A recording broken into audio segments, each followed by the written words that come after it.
out, and we appreciate your support and can't wait to hear from you.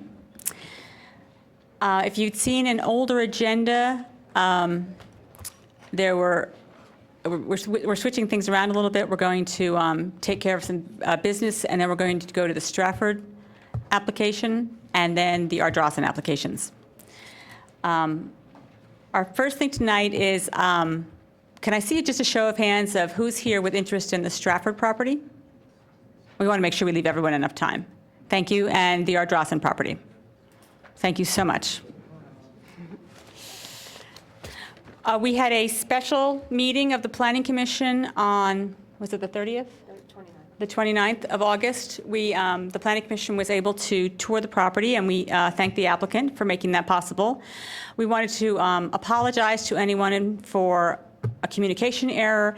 That was listed as a special meeting, and some people thought it was a public meeting, and the public could come on the tour, but they had not been allowed to do that by the owners of the property, so we couldn't control that. But I heard that there was some, I saw a couple people came and were not able to join us, and we felt terrible about that. And we want to apologize for that miscommunication.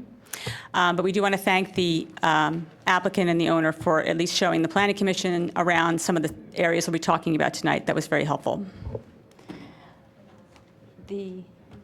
Before we start tonight we have 3 conditional use applications, which is unusual to have so many on our agenda. So we're going to ask Peter, the Great, to review that process for us. Come on up, Peter. Yeah, you want me up there, or you want? If you don't mind. Yeah, I do, no.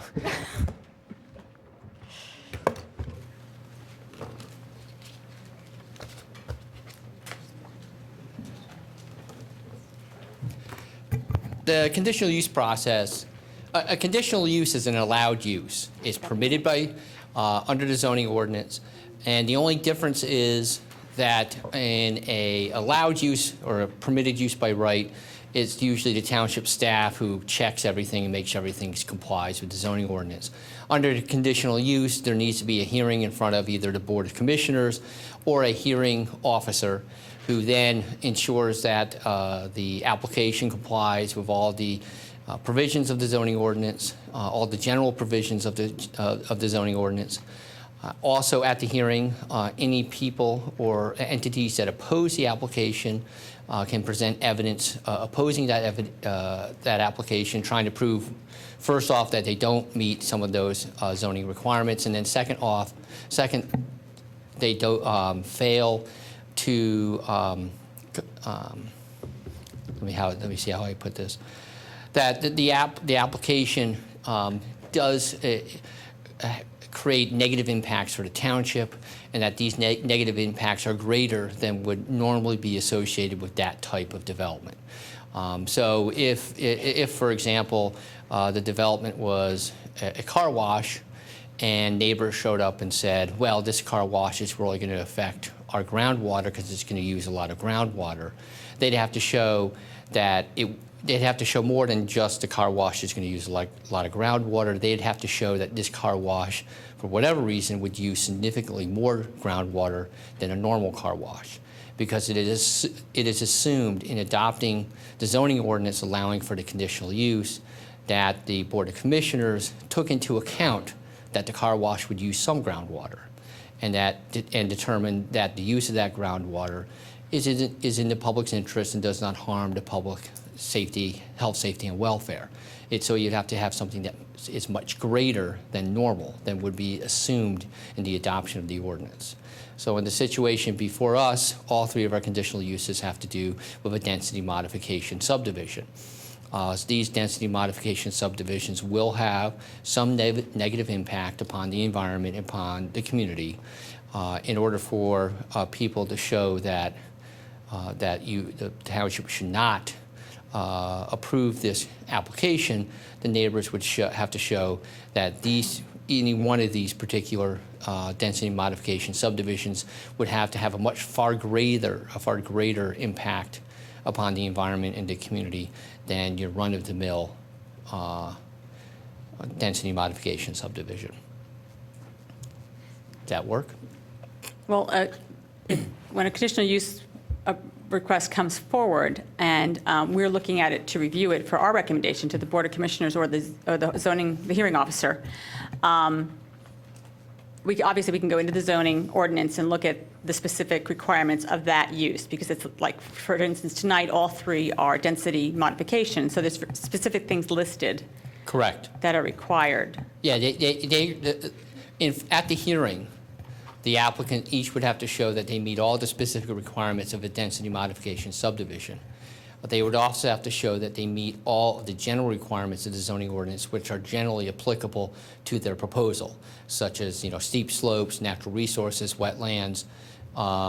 In the case of 115 Stratford, any requirements specific to townhomes, they would have to show they meet those also.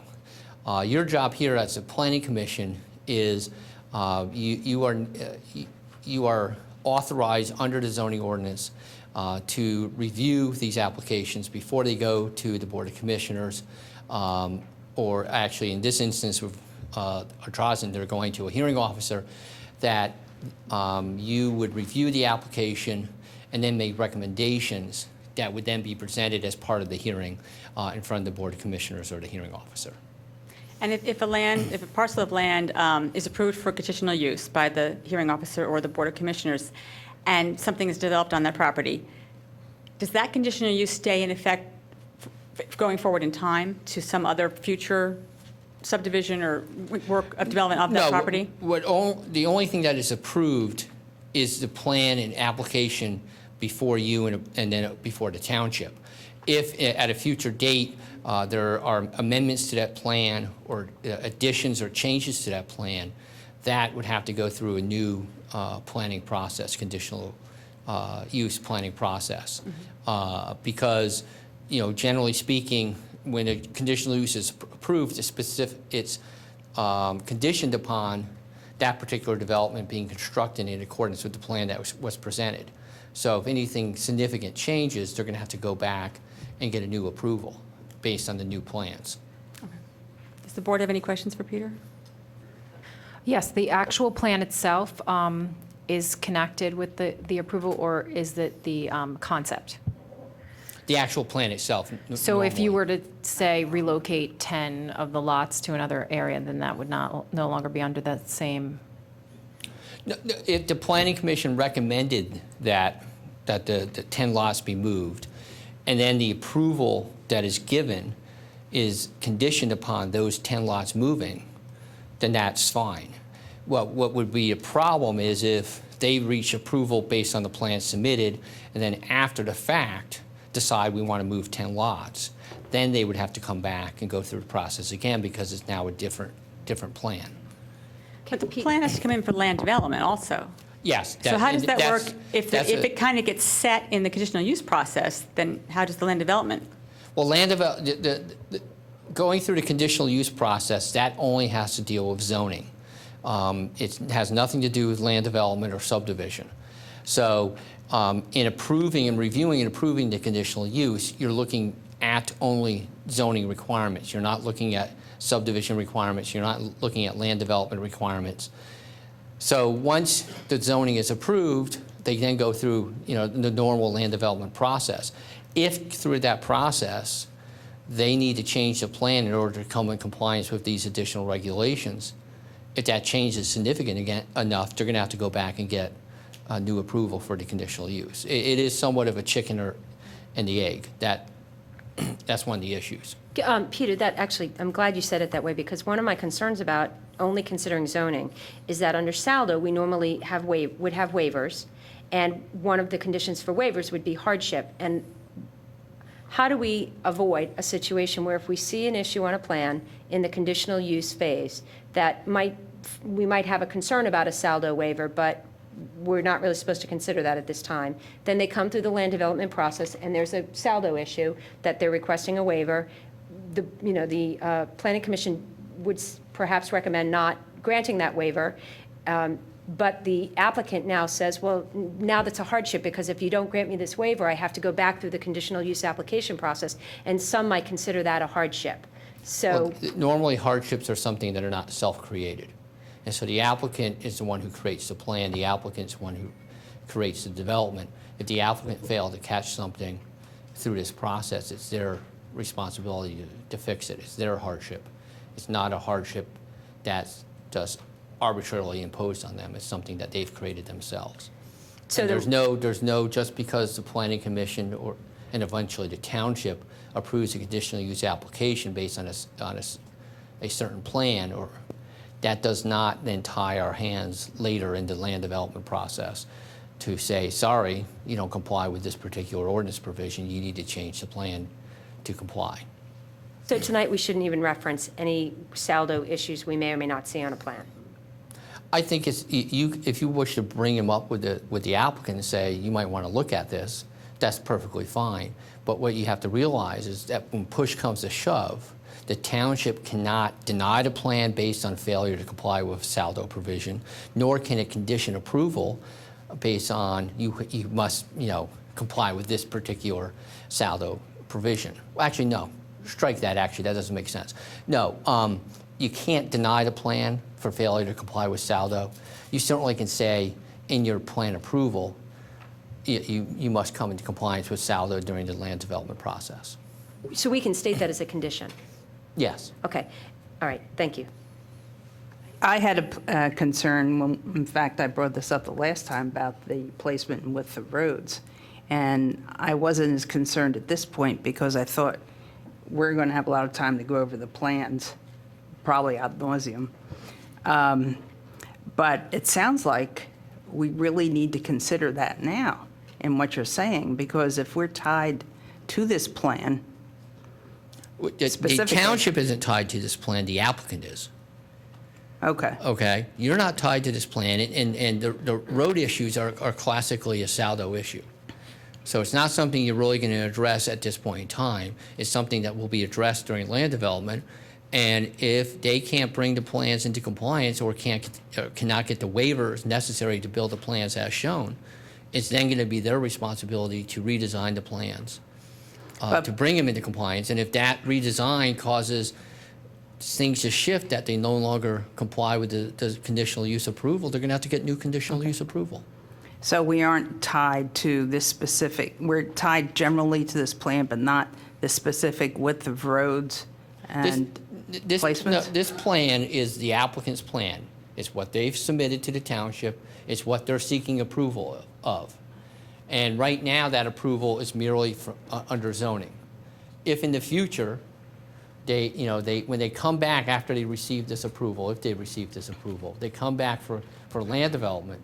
At that point in time, if they fail to comply with certain saldo provisions, they, just like any other They have land to change development, it. they have to change it. They Okay. have to bring it into compliance. All right, thank you. My understanding is that the difference between a conditional use versus a special exception is actually the board that hears it. Is that correct? And the conditional use There is no difference whatsoever except for the fact that a special exception is heard by the zoning hearing board and a conditional use is heard by the board of supervisors. That is the only difference. You want to repeat that? I thought you had it backwards. The conditional use is heard by the board of commissioners or Okay. board of supervisors, the governing body. All right. The special exception is heard by the zoning hearing board. But other than that, they're exactly the same. Thank you. So is it correct then that if this is given, if any plan is given conditional use approval by the Board of Commissioners, and then things are changed because of saldo, it still has that conditional use approval because the final approval has to come from the Board of Commissioners anyhow? Because it's in order to come into compliance with our regulations in cooperation with what the township is requesting. When the conditional use approval is granted, the grant that grant is issued through a written decision. The written decision traditionally will consist of findings of fact based on the evidence presented at the hearing, conclusions of law, that's applying the appropriate law to those findings of fact, and then any conditions if the plan's been approved, any conditions that are attached to that approval. And normally, normally one of the conditions that you see in almost any approval is going to say that this conditional use approval is conditioned upon the applicant constructing this particular project in conformity with the plans presented at the hearing. So if they move forward and they then go seek land development approval, and during that process, they change their plans, they want land development approval, and you get to the point where you have one set of plans that are approved for land development and one set of plans that are approved for conditional use, they're going to have to change them to both sets of plans, are the same plan. You can't have, one approval for one set of plans and another approval for another set. They need to be the same plan. And so since they had to change the plans to come into Saldo conformity, their job would then be to go back with the changed plans to seek a revised or amended conditional use approval on those changed plans. And it has to be substantive. It can't be little ticky-tacky type of stuff. It has to be a substantive change that clearly now is significantly different and causes different issues under zoning that they would need to address at that point in time. Thank you, Mr. Nelson. You're welcome. Don't go anywhere. I won't. We need to review the minutes from last month. Did anyone have any changes to the minutes? Can I get a motion? Move to adopt the minutes. Second? All in favor? Aye. Thank you.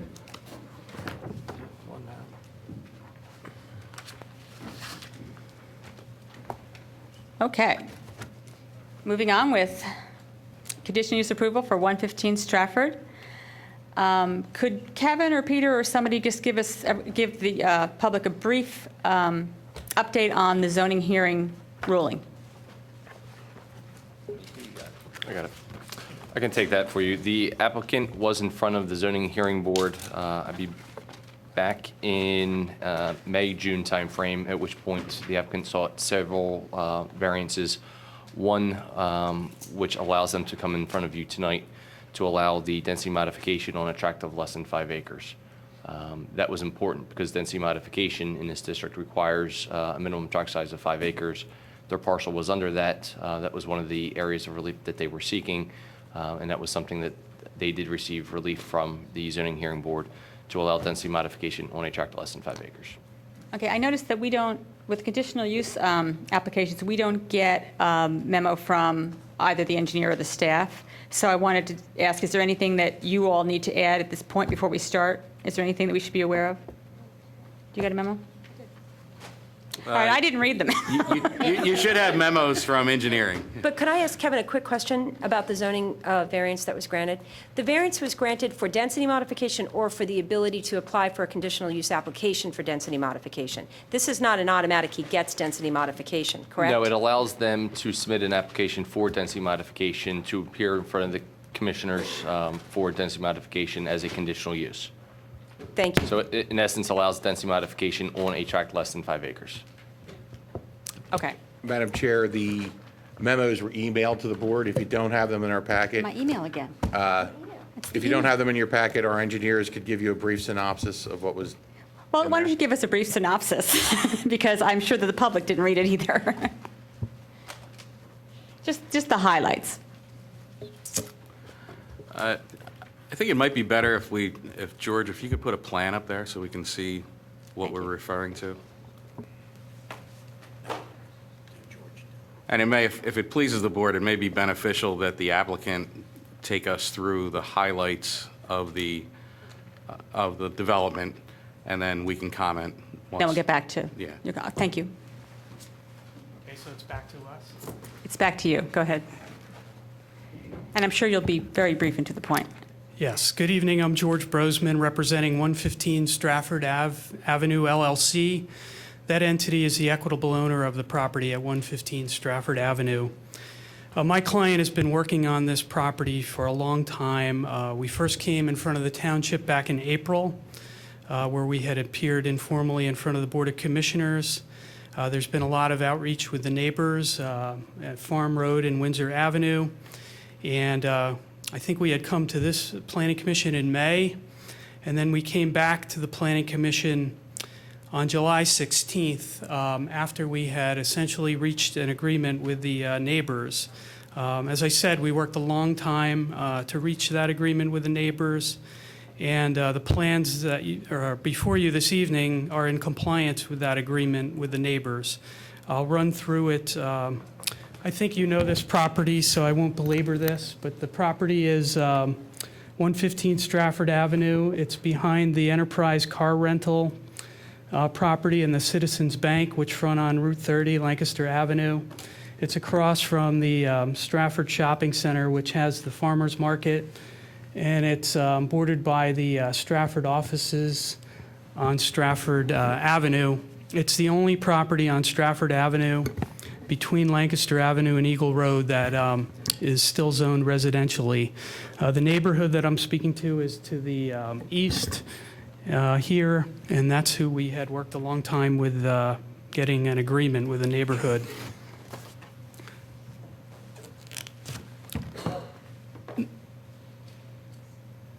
This is the colored version of the plan. We did receive zoning hearing board variances on July 18th. The zoning hearing board incorporated as conditions of approval many, if not all, of the conditions that we agreed to with the neighborhood. Basically, this plan proposes for the demolition of the existing Villa Stratford building, and it proposes 11 townhome units. The gist of the agreement with the neighborhood was that the area in the rear, which is undeveloped presently, would essentially become dedicated open space, which you can do under density modification.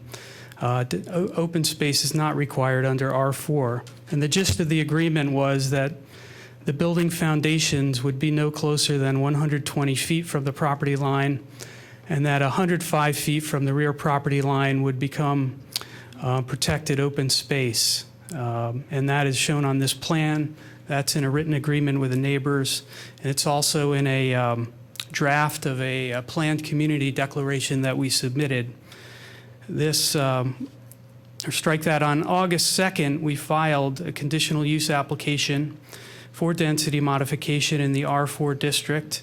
We also did file at that time a fully engineered land development application and plan, but the township has chosen to have us go for review and approval of the conditional use, and I believe it's their intention after that process to review the land development plan. But we did file all of that together. So we are here seeking conditional use, a recommendation of conditional use approval from you. Our hearing, we just found out today, is going to be scheduled for September 16th. I was going to have Bo Erickson go through the plan quickly, which is here. Could you do that, Bo?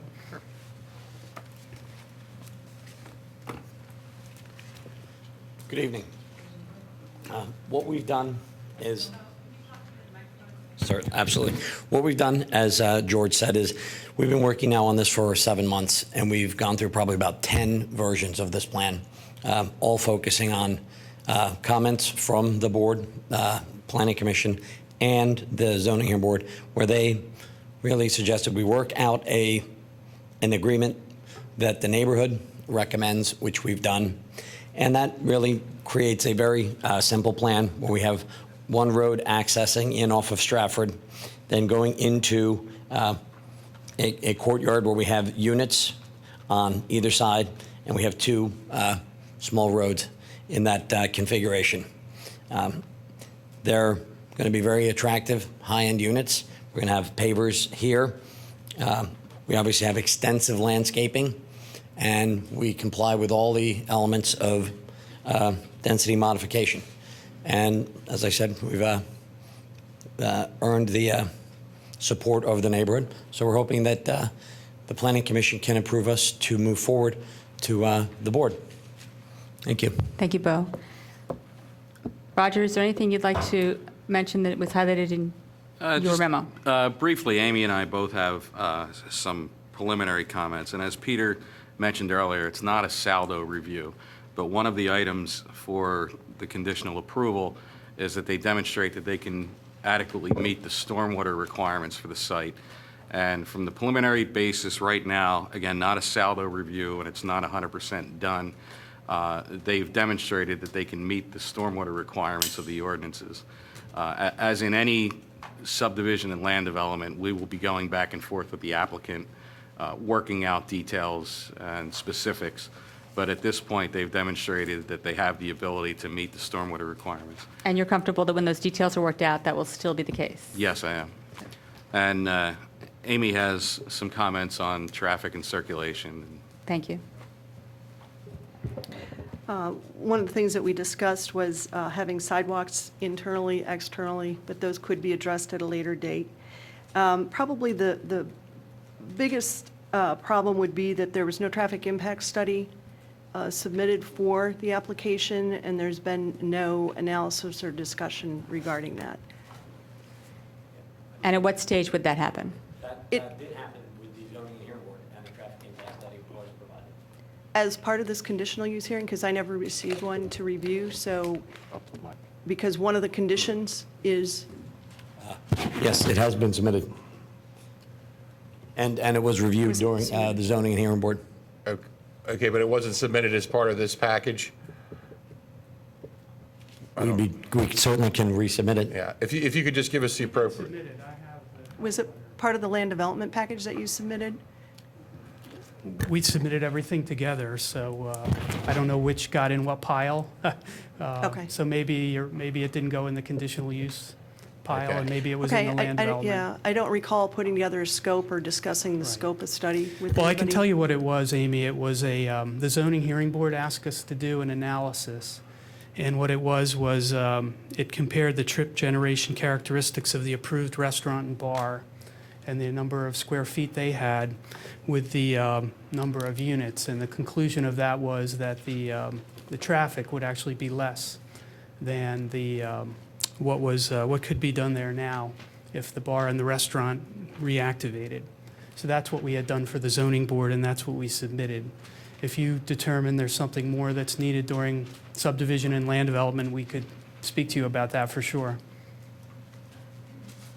There had been other there's an intersections that we did want to have you look at. Of course, that could be handled at a later date. Yeah, One of the, I guess, one of the things that I would be more concerned with is the access to Stratford and looking at queues and things of that nature. But that's the most ideal access that you have is what you're presenting right now, so I don't think there's anything that you could modify as far as that goes. Yep, no, and like George said, this development obviously is a significant improvement over the prior use, which was a bar restaurant. And in all the intersections around us, we have less impact with this development than the existing use. But we can certainly address additional questions Sure. during the next several steps. Okay. And Amy, you're perfectly comfortable with addressing those at the subdivision development Yes, level? I am. Okay. Anybody want to jump in? I have a couple of things. First of all, I'm curious, and maybe Peter could answer this, but the application that was submitted, or maybe Mr. Brosman, the application that was submitted was a very formal piece. Is there a reason it's so different from the other conditional use applications we received tonight?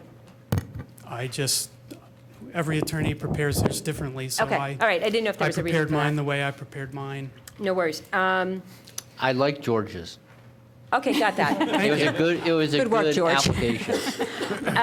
Thank you. The one thing under conditional use that I see is that under 28095A4, it says landscaping shall be regarded as essential to every development feature. Not only must natural features, trees, and slopes of the site be preserved, but careful attention must be given to the landscaping on and so forth. This plan calls for the removal of 19 trees. Large 25, 30, 36-inch caliper trees. I don't know if anybody else picked up on that, but every perimeter tree on this property, except for the stand of pine trees that have been discussed at length during this earlier process, will be removed. And I count 19 trees being removed around the perimeter of the property. And that, to me, flies in the the face of 28095A4. That's one concern I have. And I am curious with our new shade tree ordinance, which I don't have the latest copy in front of me, if that definition of heritage trees, if a number of these are in fact heritage trees that will be removed.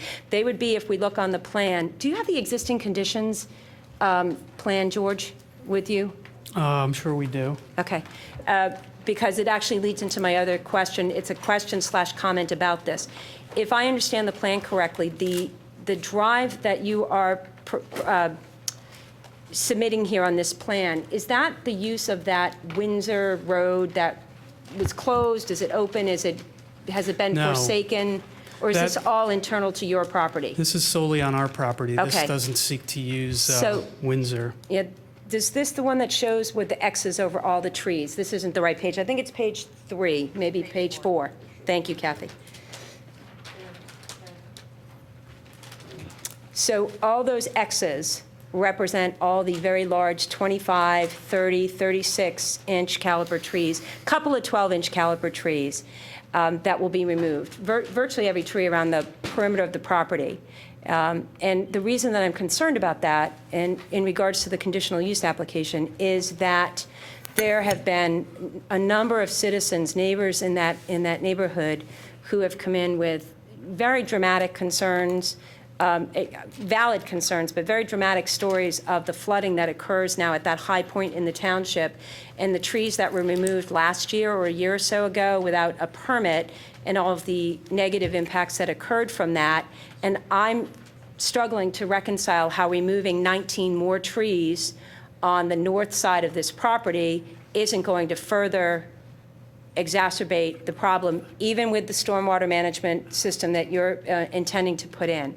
So that's a big thing that's really sticking out to me on this particular plan. And then we heard in a different meeting, and I'm sure that people will get up and comment on it, about the very large 1 acre piece of property that's going to be saved here for open space, which is great, except that it's behind a piece of property that's owned by Citizens Bank. And some of the residents asked us to go drive by the property and see the very large green area. I actually did that. And what I saw is that it's property that is owned by or adjacent to Citizens Bank, so I wonder who owns it, and if, in fact, the view shed could be completely destroyed, because we might get a commercial application next year for the stand of trees that's right on Lancaster Avenue, adjacent to Citizens Bank Park. I don't know the status of that property. I've heard that perhaps there's a development. You're referring to the lot directly below. Directly south. green. It's dark. If you look at the light green landscaping, which is the area that the neighbors have negotiated for open space, and I really I applaud and appreciate, and I know that they were put in a difficult position in terms of basically being told to negotiate on this plan. The applicant and the neighbors were told to do that.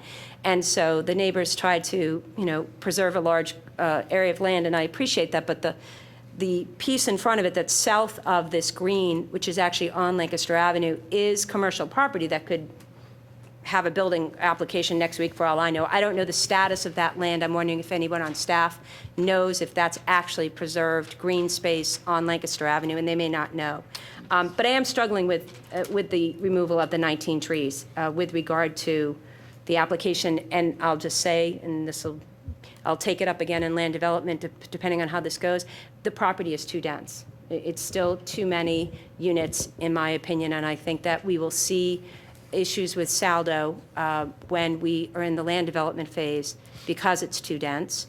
The final thing is that I don't see the existing conditions zoning table, and I don't know if it was required to be on this plan. Perhaps staff could answer that, but the existing conditions, so that we could understand what the existing impervious coverage is and what it would be proposed to be under the density modification development. There's a lot of information on the tables about the existing conditions, but the existing impervious coverage is not on the tables that I could see. Maybe you have it on your pages.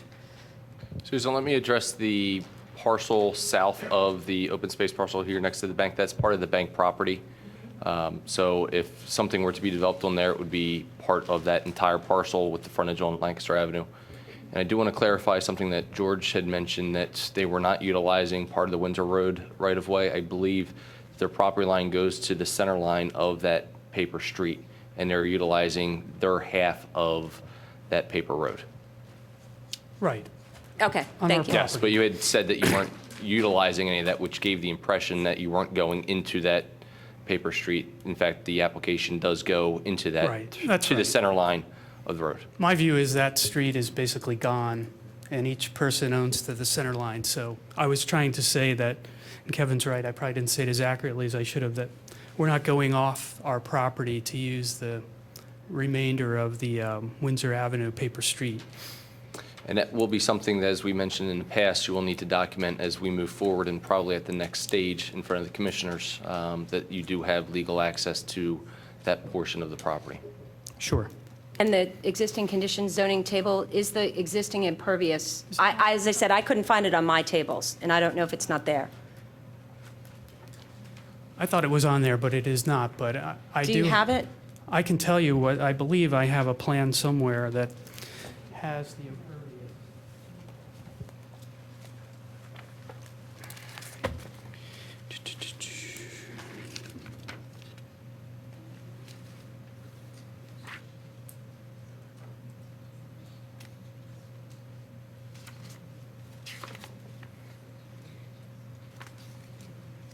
It's 38,000, 39,000. I think it's here. Can you read that?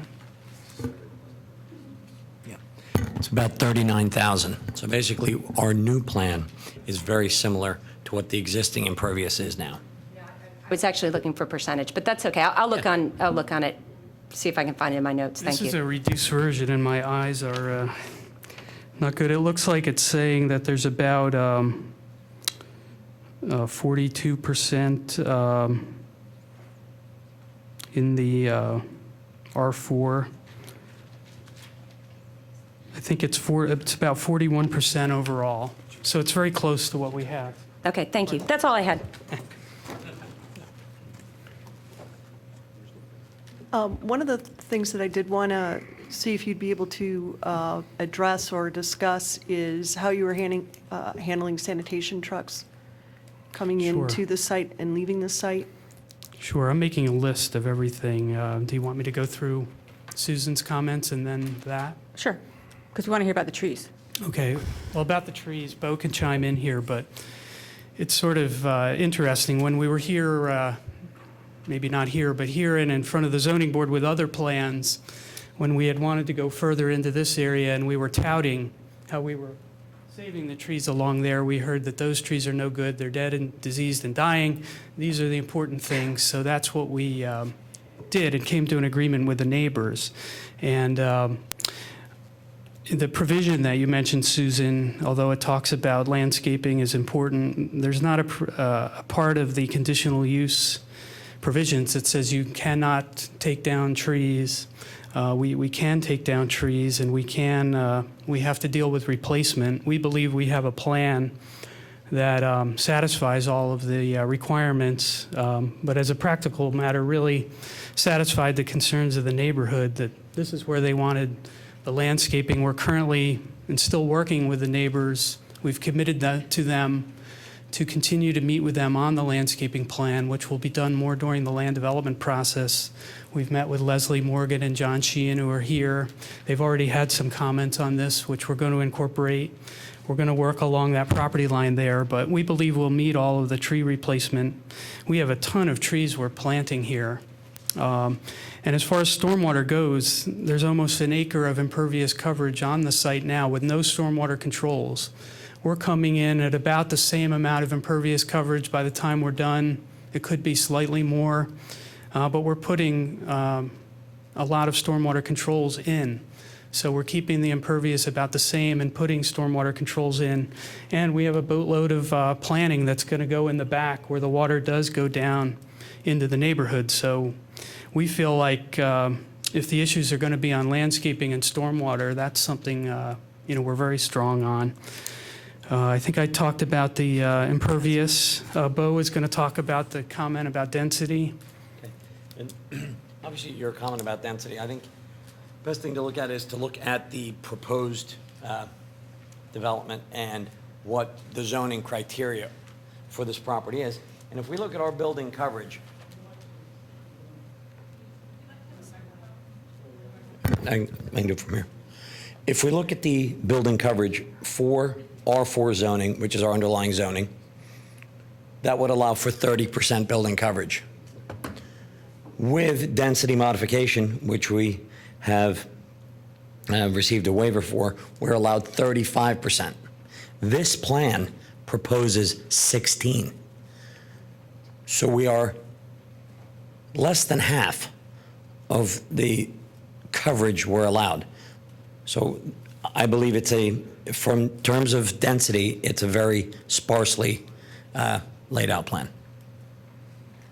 Kevin, can we get some kind of an appraisal on those trees before we get to the land development process? Because there's someone who can tell us if they're really past their prime. Well, I think that the applicant, as part of the land development, would be going through the Shade Tree Commission, at which point thorough Okay. analysis of the plan and the site would be done by the Shade Tree Commission. Great, thank you. You know, what's going to happen is the applicant's going to have to literally tag and note every tree on the property above a 6-inch diameter.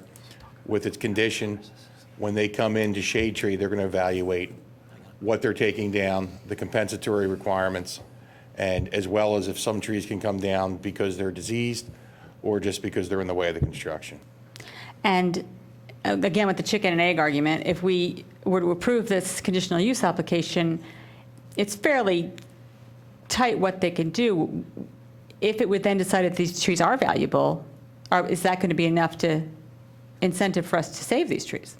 The Shade Tree Commission can recommend, okay, and there is an appeal process for an applicant to go to the Board of Commissioners should the Shade Tree Committee recommend that certain trees not be removed. But as a landowner, the applicant can remove trees so long as they replace as required by the ordinance. I'm assuming Mr. Brosman and they have gone through the formula and decided that they have that many trees. What the Shade Tree Commission is going to look at is, are they the correct trees? Are they from the list? Are they shade trees? Are they conifers? And is there tweaking on that plan that can save heritage trees? Or is there some other measure the applicant can do to save a heritage tree, which is anything 30 inches in diameter or greater? Okay. That's very helpful. Anybody else? Okay, can we go to public comment? Oh, I was going to ask Go ahead. the question. Certainly, the stormwater retention is going to collect 100% of the rainwater when it's a small storm. At what point, how big a storm does it get before the new stormwater retention system, reaches its capacity and stuff starts flowing downstream? I'm going to let Chuck answer the questions. But the plan exceeds all the requirements for all through the 100-year storm. 100-year storm? Yeah, but while he's getting ready, let me go back to Amy's question. We are going to have private trash haulers that will be organized through the homeowners association, and they will have access. We also have a turning template for one of the comments in both yours and Roger's letter regarding access for fire trucks. So we have a standard 42-foot ladder truck with a turning template, and that can access it very easily. But we'll obviously show you that during land development. Chuck Dobson from Inland Design. Relative to your question about the stormwater management, from the very early on stages of this project, we knew that was a large issue. The township requirements are basically that the post-developed runoff can't exceed what's coming off in the pre-developed condition, which effectively means that since we're doing almost a one-for-one exchange in impervious coverage on the site, technically we'd have to do very little stormwater management controls. However, the applicant impressed upon me very heavily that they wanted to over-control the stormwater. So and Mr. Phillips acknowledged that he has seen, although he hasn't done a thorough review of the stormwater management design, what we've done is we basically in our report analyzed the reduction in the rate of runoff by percentages. So for example, in a 2-year storm, whatever's going off now after development, only 12% of that's leaving the site. In the 100-year storm, whatever's leaving there now, only just a little bit more than 30% of that is going to be leaving the site. So we have done basically an order of magnitude reduction in not only the rate of runoff, but also the volume, because as part of this project, we have to go through an NPDES permit process, which requires that we have to infiltrate the entire increase in this 2-year storm. Again, that increase isn't great, even when you do factor in the DEP mandated coverages that you have to look at when you're doing that analysis. We are, and I'll just give you an order of magnitude, we calculate the pre-developed volume of runoff in a 100-year storm to be 9,175 cubic feet. That may not mean a lot to you, but if you think about it as far as like tanker trucks are concerned, it's like 16 tanker trucks full of water. And that 100-year storm, that's the one we get every 2 years, right? Well, that's, yeah, I don't decide what storm it is. It's a statistical model that I have to use, and I think Mr. Phillips will agree with me. We're kind of stuck with the parameters we have to work with. But anyway, for that same 100-year storm, what's going to be leaving the site after development is 2,582 cubic feet. So it's, from a volume standpoint, it's about a quarter. It's a little bit less than a little bit more than a quarter that's actually going to be leaving the site. So we've really done what we can to minimize the runoff impacts from the site. And I know that everybody's concerned about the localized flooding area, but the problem that the applicant has is, with respect to the watershed that drains down to that intersection, that's always a nuisance when it rains, this site represents a very small percentage of all of the water that drains down to there. So although the impact for the site can be dramatic, impact overall to the point that everybody's concerned about isn't going to be, there's only so much you can do. So if you were to take no water off the site, my hunch is that you would still have an issue at the intersection in question. So that's the best I can give you in summary. I have a quick question for you, please. Looking at page 6 for the stormwater management, where there's some information detailed there, can you point out on the plan, without, I don't know if you have to have sheet 6 up there or not, but can you kind of point out where, when you do have the discharge resulting from some of the larger storms, where that's going to occur? Is it at one particular place, or how is that water going to leave your system, when you do have the water leave, or is it just not going to be caught at all? Well, I'll answer that too. Where's your positive overflow, in other words? Well, there really is no overflow that's coming over ground. All of the overflow, if it's not captured by the system, it's what we call bypass flow. And those are the areas on the perimeter. But I'm going to back up and answer that question very quickly. There is an inlet located at this portion of the development that captures effectively all of the runoff that's generated. And a lot of that is because of the topography. There's some vegetative conditions along this rear property line that kind of direct the water down there anyway. If you go to page 6, what we have here is we're contouring the land, and I just want to point out that the contours shown on this plan are not they're not consistent with the recent agreement with the neighbors, but it is going to be relatively similar. What we're doing is this entire system is capturing all throughout the development through strategically placed inlets to convey the water down to the system that's going to control the volume and the rate. And additionally, there's going to be some overland flow here. The idea is to encourage as much overland flow of stormwater as possible before it actually gets into the system. And what that does is that allows the applicant to take advantage of the inherent properties of grass cover to absorb the water and reduce the impact. So what you have now is almost an acre of paving that's simply running off. Well, what's going to happen now is a lot of that's going to be captured in lawn areas and strategically conveyed to that system, which should have a beneficial effect on that in that regard. So then, do you have is there a point at which in the 100-year storm that you have those pipes underground full and you've got water leaving them, or is that just designed to capture what you're required within the 100-year storm? No, there will be at some point for the 100-year storm a certain amount of water that's going to fill up and overflow from the system and get down to the inlet that it already goes to. That's where I was wondering where it was going to go. Correct. It goes to the same point it already does now. It's just at it's a much greater reduced rate and volume. Okay. Can I ask another? Okay, I have 2 more quick questions. One, the impervious calculation, the 40.2%, how much of the main drive does that include? Does that include the entire main drive, or just the main drive up to the edge of your property line and not the driveway that's out into the ultimate right-of-way? So what I'm really asking, is there really more impervious here because there's some that's up to the right-of-way, the center line of the road of the closed Windsor Road that's not in the calculation? I would say the answer to that question is it's basically swapped because there's a driveway there now that's being removed. And so there's a driveway to the site now that's in that ultimate right-of-way of Windsor Road. All the way down? No, it's just within the ultimate right-of-way. So that's being closed off. And yes, if you look at this section here, the road here, this road is within the ultimate right-of-way of Windsor Avenue, but it is not, my understanding, part of the impervious coverage. But you have to consider that there was a driveway in this location here which is being removed. So as far as the confines of the ultimate right-of-way of Windsor Avenue are concerned, it's basically a swap. So I wasn't asking about that, but that's okay. I said Stratford, excuse me, Stratford Avenue, thank you. I'm talking about where the trees are now on Windsor Road, and there's now going to be what you're calling the main drive. I'm just wondering how much of that impervious is in your calculation that causes your number to be 40.2%. All of it. It's all included? Yeah, Okay. anything within the site is included. All right. Now I have a question for Peter. Are we allowed to put a condition regarding grading on a conditional use permit? I get, depends on the condition. Okay, so hypothetically, because I'm thinking about an application of a development that's at the corner of Conestoga and West Wayne Avenue, that is much taller than the public was expecting, because after the application was approved, the applicant raised the grading. I think the place is called Wicklow.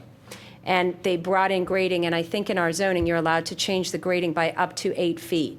And when I was listening to the, I'm sorry, I don't recall your name, but when I was listening to you talk about the stormwater management and about how you can strategically place it and make it all run into this stormwater pit, what kind of went to the front of my mind is the applicant intending to raise the grading where the proposed townhouses will sit, so that it improves the grading down to this stormwater management plan, but is going to further bump the buildings up even higher than the 35-foot limit? We're not, and we're not doing that. Our site is higher towards the front, and it naturally runs from Stratford back towards Windsor Road. We're not planning on raising the front of this. Correct. And Susan, yes, you could attach a condition to that effect. Thank you. I just term it in, I would mold it in terms of building height to the existing grade. Okay, let's go to public comment, and then if there's more that comes up for the board, we'll get back to it. Thank you, gentlemen. Is this yours? So if you are prepared to give public comment, please come up and state your name and your address. And please talk into the microphone. Hello. My name is Leslie Morgan. I live at 12 Farm Road. So this would be my residence. And we've worked for 7 months to come to terms on something so that this abandoned property of 8 years, which doesn't look very nice right now and is a blight, can be repurposed and redeveloped and help the township with a huge increase in tax revenue as well. We have met with the applicant, and now we're getting along. We're still caught again on. Good work. Yeah, well, we're getting along. And he's going to invest a lot of money in this township. I think we should all be excited, and I am. And most of my neighborhoods, or if not all of my neighbors, are excited. But the only thing I can say, Susan, that you've caught a lot of our issues still is the landscaping. But we're excited to go through Shade Tree. Shade Tree 6 years ago, I might be wrong a little bit about 6 years ago, they actually did an inventory of all the perimeter trees 6 years ago. So they are tagged somewhere in some file. And I know that a majority of them were considered not in good condition, which is one of the reasons why we crafted this, design with the applicant. But we like trees just as much as anybody else. And if there could be a way to preserve a few of the heritage trees that were in good health, I think everybody would be open. And the other thing that we had is sometimes the equations, when you take down a tree, even if it's dead, I think, which doesn't sound right to me, you have to replace with all these little trees, right? And the little trees are just, to get your count as a developer, you come up with a worse landscaping plan than you could. So I'd like to put out there that maybe, if these trees are dead, it's not going to be held against us moving forward. We want to all move forward, and we want a great landscaping plan, not a good one, a great one. And I think that we're all a little worried to make your numbers is creating almost a forest. Like if you look at my house right here, this is not what we've talked about subsequently, but the first one was, he said, I had to get all those trees to get my count. And what it creates is just what we tried to avoid. High berms, which is no different than a wall of a house, and a forest behind my house, which cuts out the light. We fought pretty hard to save those pine trees. I'd like something really well done and smart done so that it's not creating a forest and darkness, which was no different than a single-family house would have created for us. So those are where we're sort of going to be maybe moving towards, and I think, we'll work it through. Thank you, Leslie. Good evening. My name is John Sheehan, and I live at 409 Windsor Avenue. 409 Windsor Avenue is in the approximately in this corner here. I live behind the Stratford office property. I've lived there for 42 years. One of the concerns we have in our neighborhood is that small children don't drown. And Ms. Stern, I think you hit the nail on the head. There are 19 more trees to be removed from this property according to this plan. Just about a week ago, I saw, in accordance with the agreement with the developer, the first landscaping plan that showed the removal of all of the trees along the former Windsor Avenue Road. And beginning with Stratford Avenue, the smallest of those trees is, the tree in the corner is 36 inches. The smallest tree is 30 inches and the largest one is 42 inches. My understanding from just observing those trees is that they're, and other arborists have said they're about 80 years old. Many of them are diseased. They've got obvious holes in them. They look dangerous to a lot of people. My guess is that they should come down so nobody gets hurt. The question I have, or the issue I have, is what they're going to be replaced with. I think they should be replaced with, just as our shade tree ordinance calls for, a combination of hardwood and shade and evergreen trees. But I think that at someday, let's say 30, 40 years from now, there should be big trees there.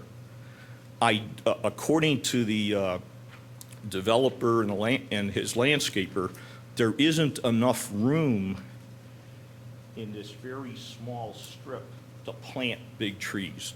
Therefore, there'll be small trees. It was never my expectation that that side of the property would not be developed with good-sized trees. So that's one concern. Another big concern I have is the amount of additional stormwater generation that will be added to the current problem by the removal of so many large trees. And the question I have is, has anybody calculated how much stormwater runoff will be generated by removing 19 more trees? And is that additional amount of generation going to totally take up the capacity of the new stormwater management system? It's a big concern that I have. I know for sure that large trees absorb an incredible amount of stormwater.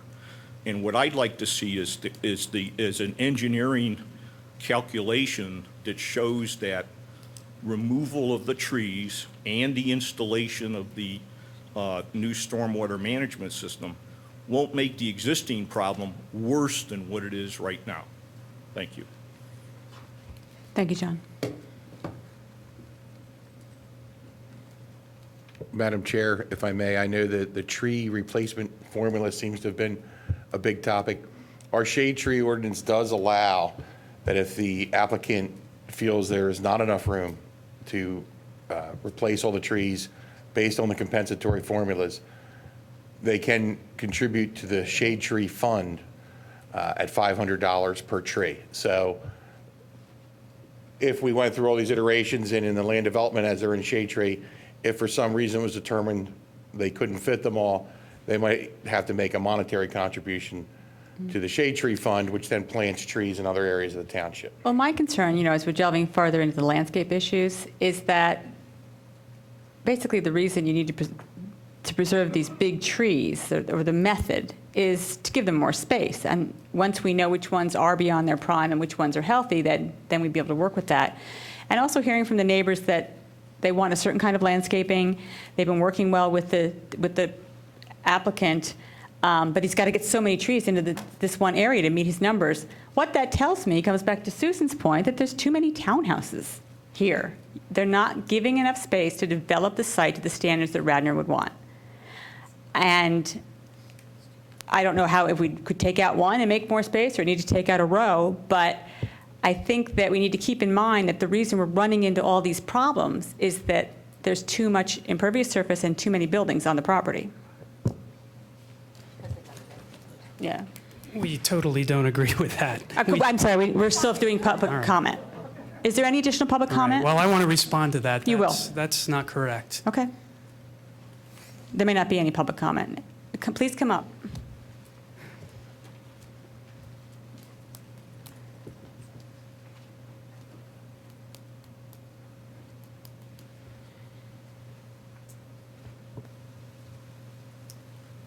Hi, my name is John Fuchs.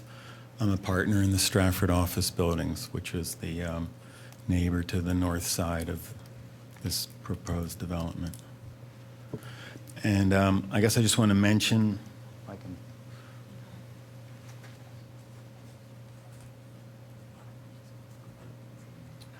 As long as we're talking about the trees along the undeveloped Windsor Road, on the Stratford office buildings, I've got similar old growth hardwood trees on my side of Windsor Avenue. And I don't know what, how much help I can get from the Planning Commission, but I am concerned that when they build the driveway down and basically cut right through the middle of the paper Windsor Road, that the trees on my property will be impacted because the root systems will be impacted. Also want to mention, I agree with John Sheehan. Those trees that are there, even if they're old, and even if they're so old that they are nearing the end of their lives, they still deserve to be replaced with trees that will eventually have the same benefit that those giant hardwoods do. And that can be done with by planting the right trees and giving them enough room to grow. Thank you. Thank you, John. Any other public comment? Come on up.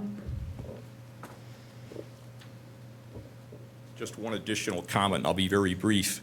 The current shade tree formula for replacing trees calls for instance, a 30-inch diameter tree needs to be replaced with 6 minimum 2-inch diameter trees.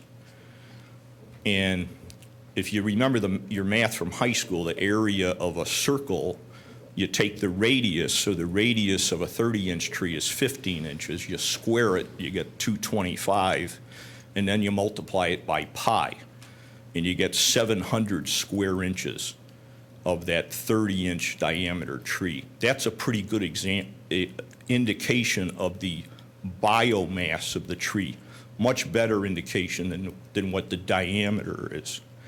Now, if you compare that to a 2-inch diameter tree, the radius of a 2-inch diameter tree is 1. You square that, you get 1. You multiply it by pi, you get 3. And then the formula says you need to replace that 30-inch tree with 6 2-inch trees. So that the diameter combined of those 6 trees is now 18 inches, square inches. That's 3% of the diameter. I think the assumption is that those trees are going to grow.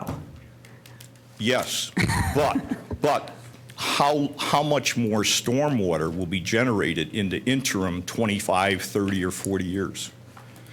And why shouldn't they be replaced with larger than 2-inch trees or a larger stormwater management system? But in any case, it should be taken into account when you look at how much additional stormwater is going to end up heading towards South Wayne, and that's where the water comes from. Thank you. Is that everybody? Okay, George? Yeah, just to be brief. Oh, but before you start, could you address John's concern about safety of the trees on the other side of the road? They might be damaged during construction. The trees. How will that be handled?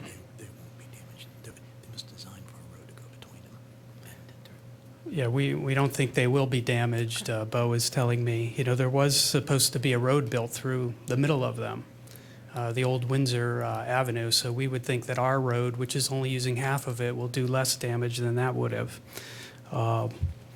and it's our property.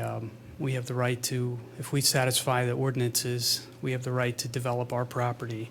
I don't know how much impervious surface there is on those office buildings, but there's a lot of it. I'm guessing more than we have. With regard to the landscaping issue, I really think that's a subdivision and land development issue. Susan did talk about the very general provision, but that's not a basis that you can turn down or recommend turning down a conditional use application. We've done a good landscaping plan here. As I said before, when we were here with the other plans, people told us, oh, the trees you're saving on the side are no good. And it's even acknowledged here that they are dead and diseased. So we have to redevelop the site. We're basically keeping impervious where it is today. We were told this was the important area here to focus on, and that's what we've done. As far as we know, we meet all of the specific ordinances. When we get to subdivision and land development, we will have to demonstrate that we meet all of the shade tree replacement formulas, which we think we have demonstrated on the plan we submitted. So I would ask that you recommend approval of this, and we will refine the landscaping plan as we go forward. But it's a good landscaping plan. I don't think I ever got a criticism. This is a first. It wasn't really a criticism from Leslie that we actually were creating a forest and we had too many trees, basically because we're meeting all the formulas. So we have a good landscaping plan. We have a good plan. We worked hard to resolve it with the neighbors and the zoning board, and we hope that we'll get your favorable recommendation. Thank you, George. Thanks.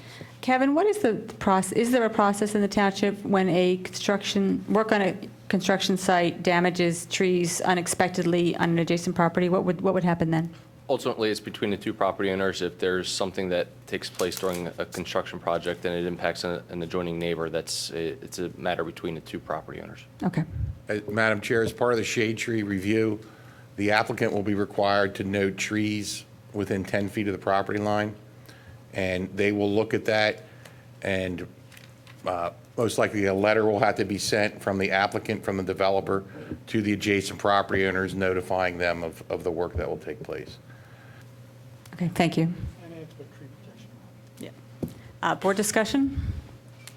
I have a couple of concerns. One is that the Board of Commissioners had asked to pursue saving the building, and that's not being done here. And I understand that's just off the table.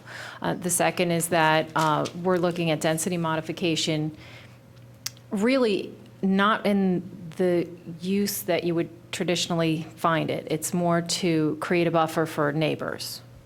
And that concerns me because that's not the intention of density modification.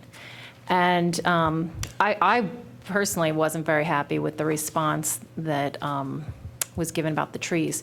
Just because there's a commercial neighbor on the other side doesn't mean that they shouldn't be given the same rights that we would be giving if those were residences on the other side. And they'd be very concerned about their property and the impacts to their property by putting a driveway up against the property line. And the final concern I have is that we're creating a residential property where we had commercial in an area that's all commercial.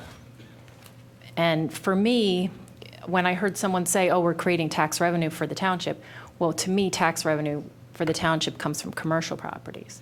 So I don't like those things. I like the fact that the neighbors are on board. I like the fact that something's being done to upgrade the property. However, I think it's very dense. George, we're not looking for a response right now. All right. Well, I wanted to note that this planning commission recommended specifically that the building be torn down at the July meeting. That was a vote the planning commission took, and that advice was given to the zoning hearing board, which obviously also recommended it. I wasn't here. I didn't vote for it. One point I will notice, I noticed if you look at the plan, that there are contour lines right next to the stormwater containers, and they rise. It's like there's a hill there. Is it possible to turn it like into for want of a better word, a ditch or a depression, so the water would collection there as part of the stormwater? It would only you know, not exactly a stormwater collection area, but you follow me getting at? I do. I think there are two low depression areas where the water enters the system, but what we try to do is vary the terrain so it creates a more naturalistic environment around where the stormwater is being managed. Yeah, I was thinking more, though, in terms of temporary surface water retention. That's all right. It's a logical question, but we'll move on. Who else has just? Yeah, I do. So, several comments. I wasn't at the July meeting either. I have a little concern about, putting the residential in the middle of kind of commercial and office, but in light of the fact that we've got a unique situation, it doesn't bother me that much. The fact that they're, in essence, townhomes, that is a transitional type use. So I'm not overly concerned about it. I don't think it's going to disrupt the commercial. It's not going to hinder it. So I don't think it's a negative for the commercial. And if people want to buy their house and live there and they're happy with it, then, far be it from me to say that's inappropriate. As it relates to, I guess, the stormwater, everything I heard in testimony says that the stormwater after construction is going to be significantly improved than before. And I'm assuming all of that does take into account the fact that these trees are going to be removed and the impact of the trees that have been put in at their current condition of water absorption, not 30 years from now, is how the calculations have been done. So to me, it's an improvement. Are those trees considered in calculations? They are in the context of the requirements of the township's stormwater ordinance, yes. Okay. And as it relates to the gentleman, the commercial neighbor up in the front,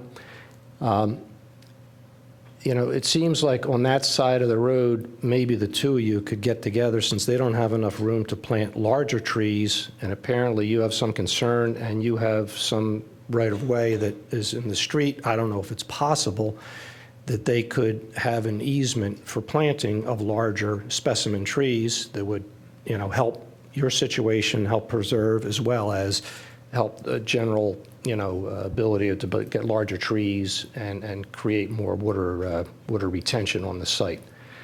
So, and everything I saw on the charts about, what could be done or what could be done, and what is proposed is less than what could be done. They've been through here a lot. I just don't have a problem with it. I mean, but I know it's got to go through all the other traps that we have along the way, shade tree and. But what you're saying is there's nothing you don't think can be addressed at those levels? Yeah, I mean, conceptually, I don't have a problem with the project. I think it's been well vetted, and I think it's a decent use, and I think it's an improvement over what we have now. So, no, I'm okay with it. I think we need to remember that there were 2 prior applications on this for commercial use. Neither one of them were able to successfully develop it. One of the problems was the building, the old building was in such poor condition, and we saw photographs of what the building looked like, and it was pretty much rotted. There was very little that was reusable, and even the front columns were rotted out. So there wasn't much there to save. It was not listed on historic lists anywhere. It was a big old building, sort of looked like something out of the South. But remember, 2 commercial... No offense to the South at all. I like those big old buildings. But 2 commercial properties tried to make a success of it, and it didn't work. They could save those trees if they put some of the houses in the back, which they're now keeping as open space. But the neighbors don't want that. And they've worked diligently with the developer to work out something that would be agreeable to both sides. And I think we need to support them in this because it is an acceptable plan. I see no problem with residential there. It is sort of a step-down use to residential from commercial. It's turned in on itself, so it's making its own little enclave. So I don't see a problem with what is happening. And if it were R4, it would be a bunch of little houses in a row, and you would get no open space with it, basically, and probably very few trees. And I think this can handle the water better when you have it concentrated in one area, there is one person that is handling the whole works, the homeowners association, not a bunch of little pots on different properties. So I think this is the best use and probably the best plan, which satisfies most people here. Okay, thank you. Can we get a motion? Somebody prepared to make a motion? Because it's 8:20. I recommend that we suggest that this be approved for conditional use. Second. All those in favor? Aye. Aye. Opposed? Did you get that, Sue? All right, the motion passes. Thank you. Thank you.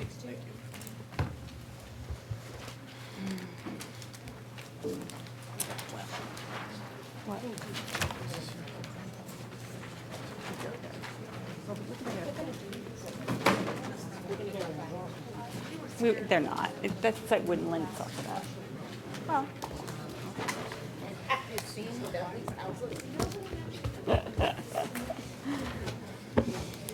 So is that everything for tonight?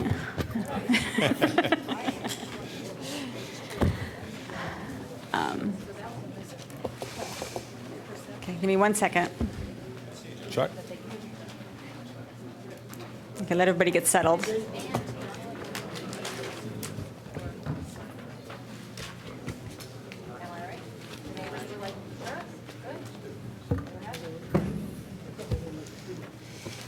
Okay, next on our agenda, we have, we're going to take these one at a time, although there's going to be a lot of overlap, I'm sure.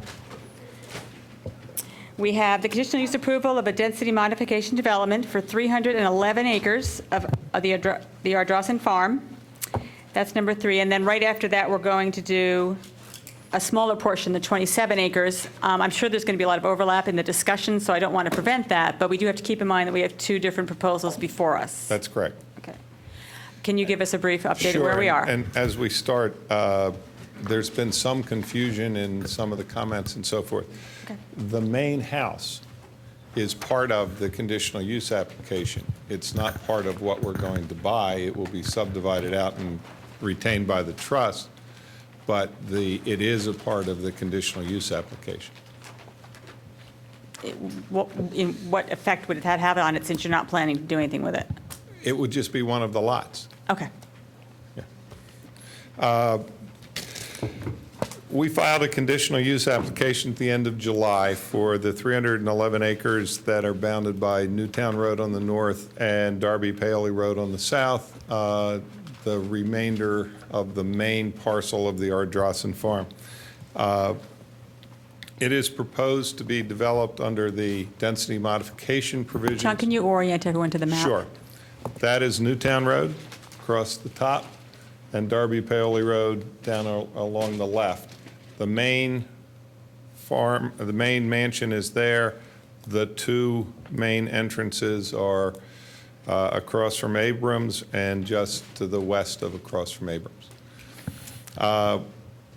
The density modification provisions would allow approximately 150 units to be constructed on this. That's with all of the bonuses that you would get if you went through the density modification and created additional open space.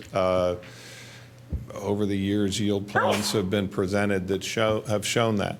The conditional use request here is for up to 87. There are alternative plans for the northwest and for the southwestern portion of the site, depending upon what kind of buyers we have and whether any of this is acquired by the municipality as open space. There are basically 5 phases of it. There are 1.5 acre size lots with open space in the southeast, which is the main first phase. It includes the main entrance road, which would be a one-way road through, also providing access to the mansion. One of the major elements of this proposal is to try to create minimalist or minimum disturbance of the native features of this estate. In other words, we're going to be asking for waivers for road width so that we can try to maintain the roads in there within the tree lines and the existing features that are on the site that will remain then in their natural historic form.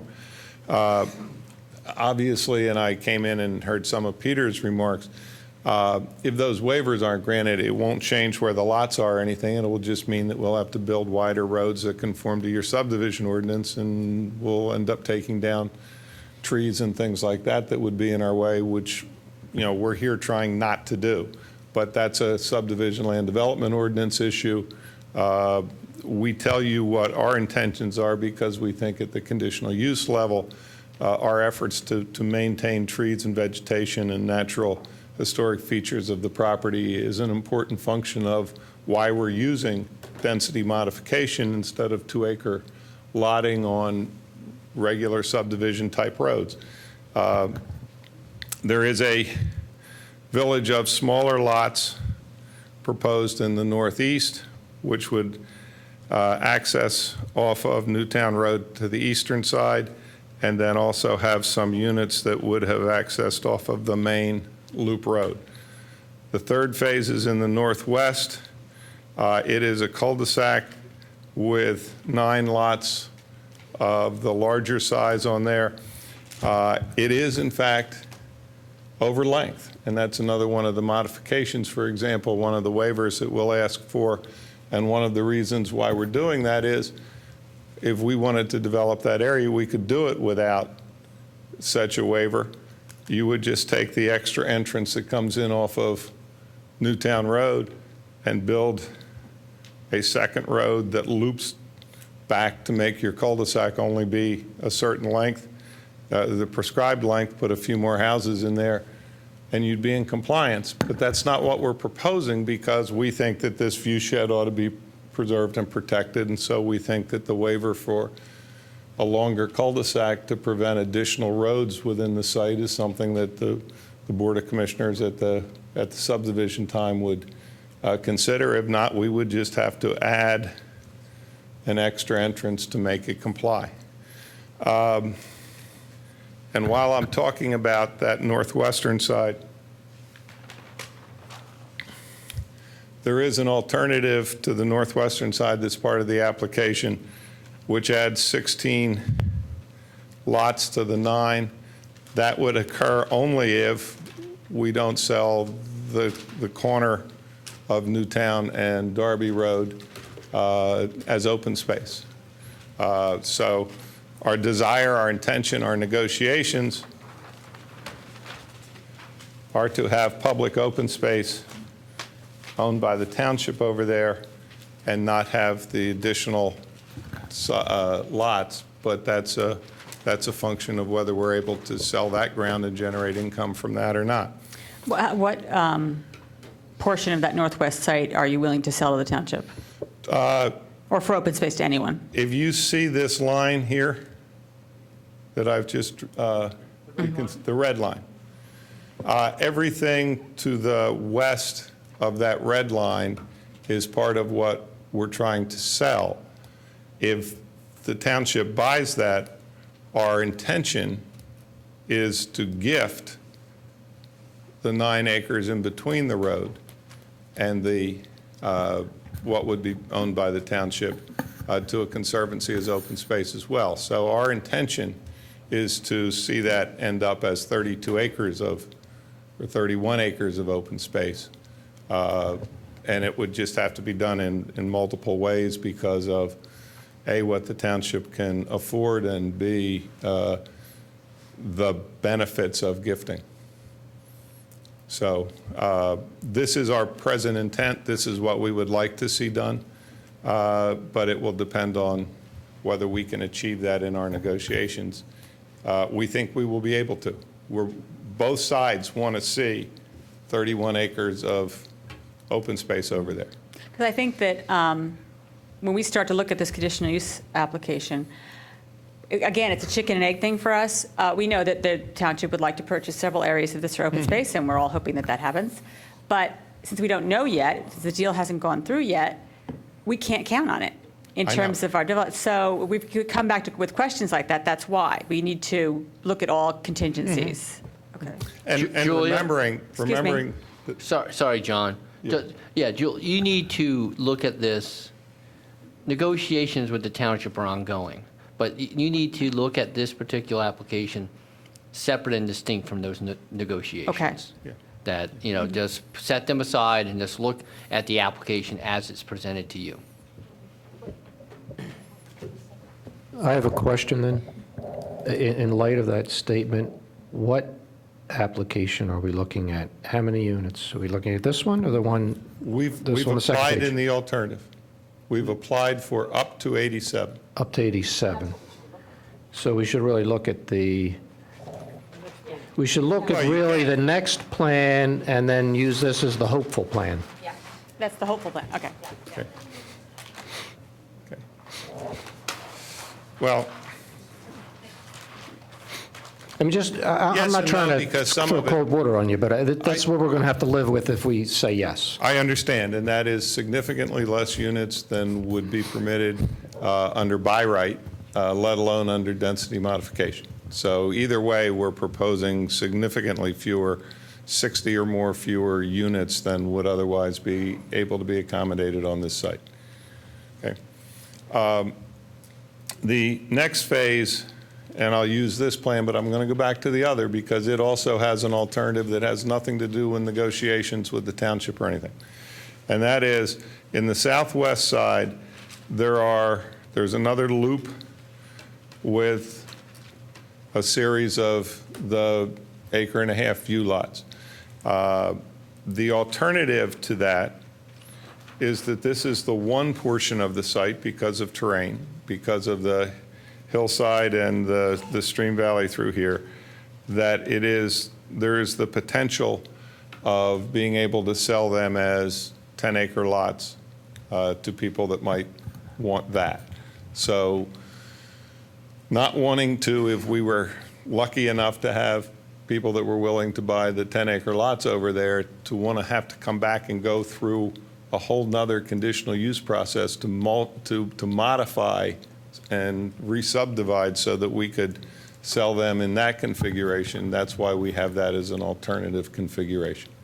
So there are, I believe, 8 less lots. Maybe it's 9 less lots if you do the large lots over there. So once again, that's a number, though, that is not dependent upon township negotiations or anything to do with open space. And then finally, there is a little pod of 3 existing buildings with 2 additional lots that's down off of Darby Paoli Road that would be accessed off the existing access for the barn and the other residents down there. The residents for, is that Hickory or Murray? Hickory Hall. We're not thrilled with that, the safety of that, and that's why we're showing a new access to that coming off of the cul-de-sac, so that hopefully we can close that one access that's kind of right on a curve and not real good. There are a couple of existing buildings down in the southeast that would stay as a little pod of a lot with houses, and there's a portion of the property that basically shows no access. That's because our intention is to hopefully annex it to the property that's been sold adjacent to it, or to have that owner buy it. But that's, if not, we will then have to provide access through the other. Yeah. Yeah, we'll adjoin it to this lot instead. From the standpoint of improvements, we have a couple of cul-de-sacs and a couple of new roads. We have 2 new entrances, and only 2. Could we get back to the other plan? Sure. Thanks. Sure.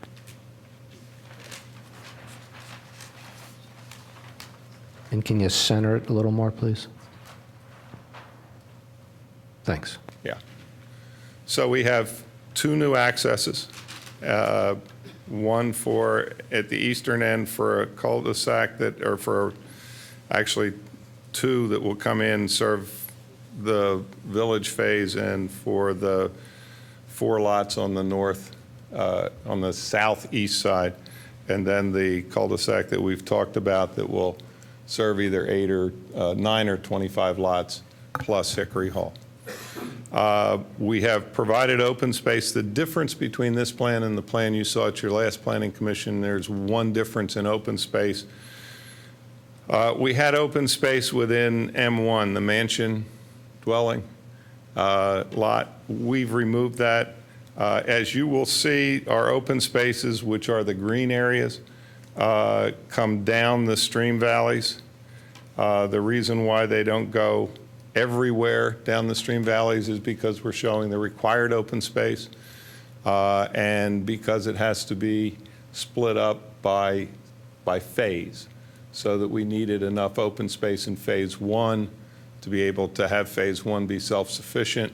That's why you see this green here instead of down here, because this would put it in phase 1 or 2 and where it's needed, and instead of in phase 4, where by the time we get there, we will have had to have had more open space.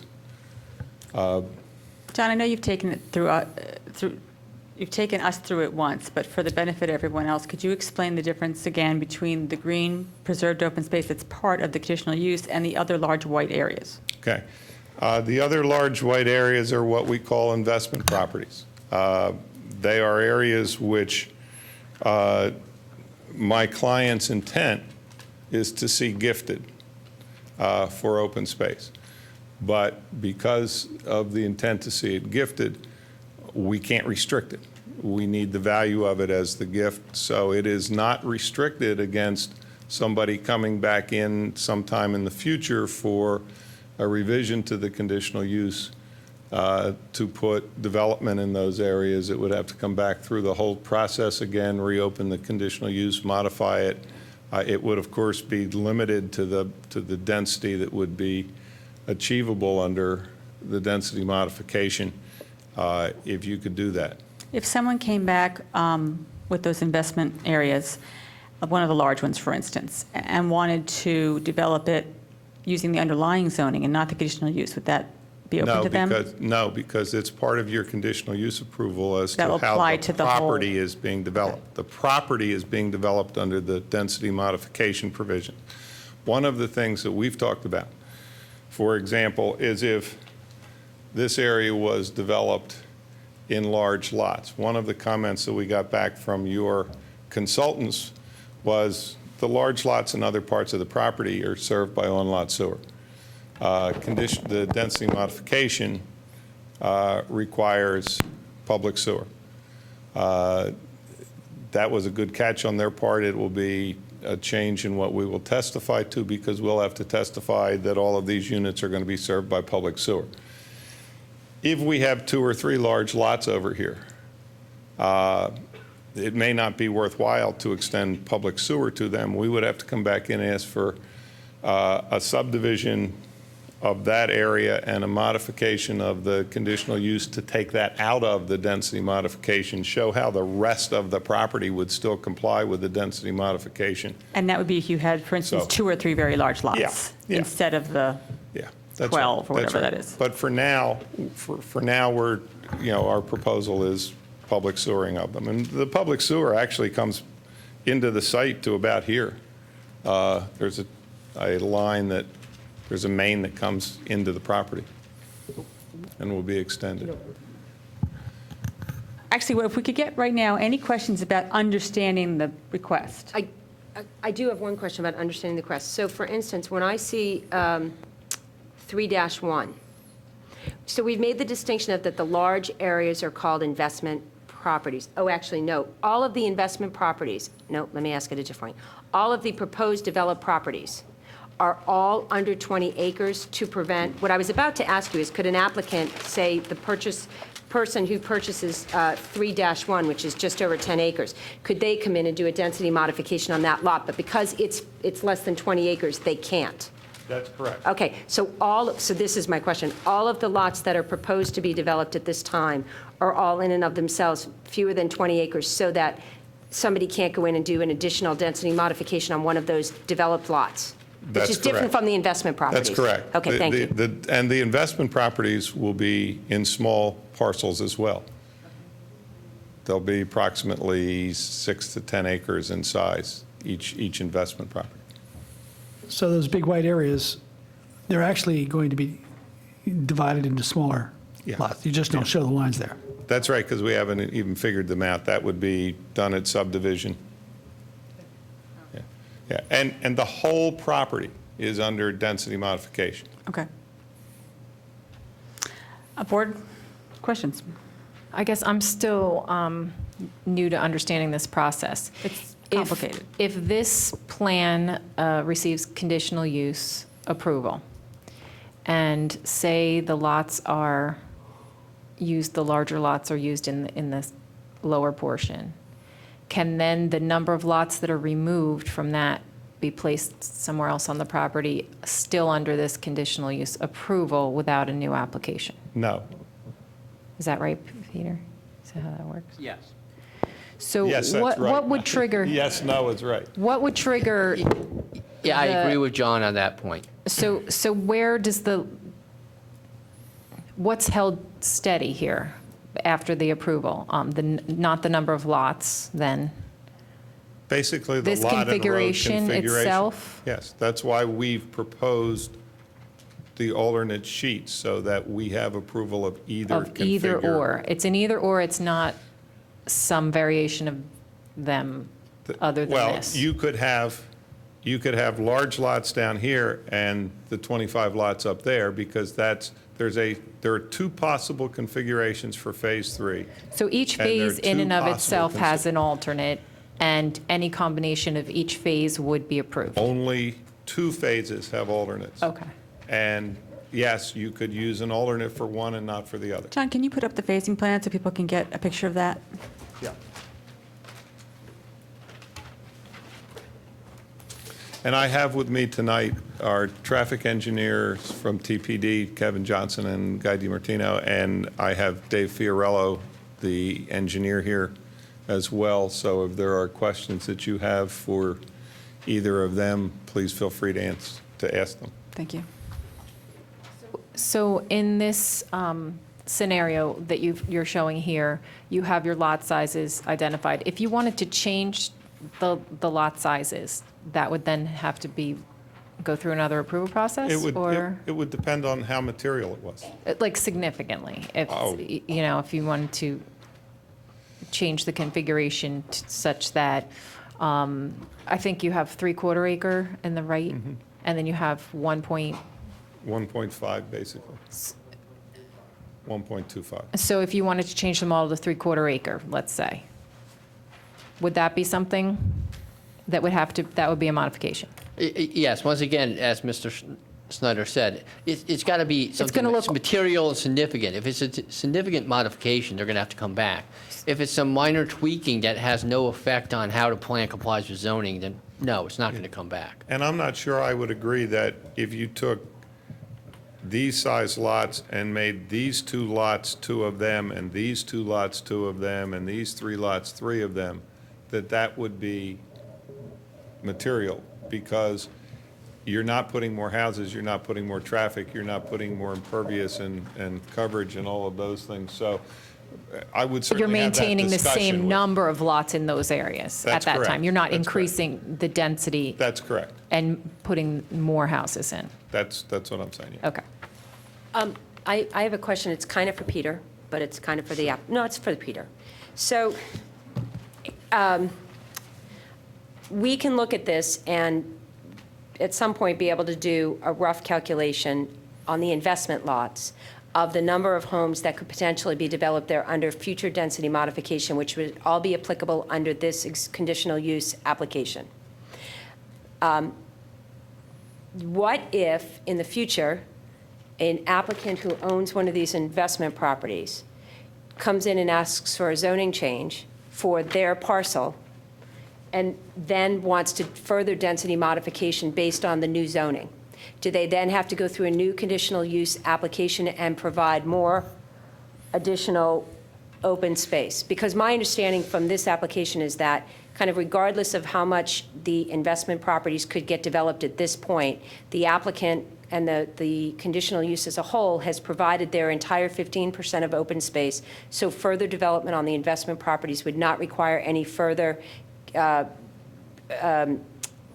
open space designation. But looking down the road, 20, 30 years from now, somebody could come in and ask for a zoning change of one of these large parcels and then try to do density modification there. If the zoning changes, they have to do a new application, right?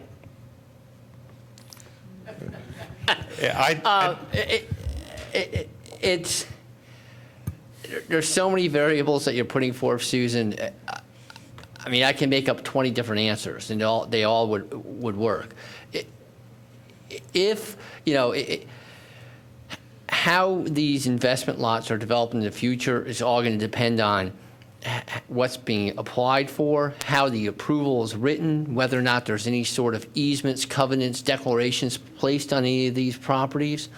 It depends on the zoning that exists at the time 30 years from now. I mean, who knows what the zoning is going to be 30 years from now? It's going to exist on what they're proposing to do, what they're proposing to get a variance to. So I mean, let me make it simple. There's no. I think the simple answer is you can't predict the future. You can't unless they put a restriction against further subdivision, further development in the form of an easement or a declaration or a covenant on this property. You need to assume, and in some cases, and they are assuming, because that's just the only way they can get the tax benefit of donating this to a charity, they are assuming that these properties are developable in the future. So that, I get that, all the variables, but can we at least, could we place a condition, is this an appropriate condition that if, right now it's all agriculture, so we know the existing zoning for agriculture is 2 acres for a residential lot. Can we put a condition in it if an applicant comes in for a zoning change on one of these lots in the future, that they would have to go through their own conditional use process at that time, not knowing what those zoning laws might be down the road? Or can we, more simply, can we say that this application Susan, is appropriate for agricultural only? For the existing zoning? If you put a condition that would restrict the use of these investment lots, that would profoundly affect their ability to donate these lots for certain tax deductions.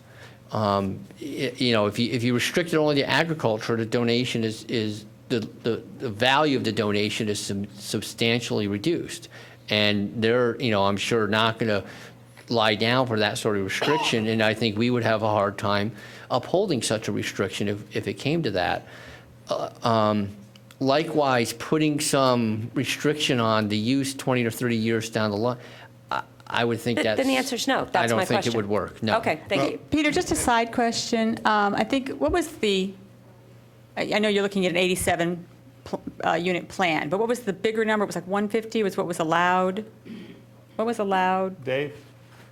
147. Yeah, I think it's 146 point something. Around 145, Yeah. 150. And that's... So that would still hold?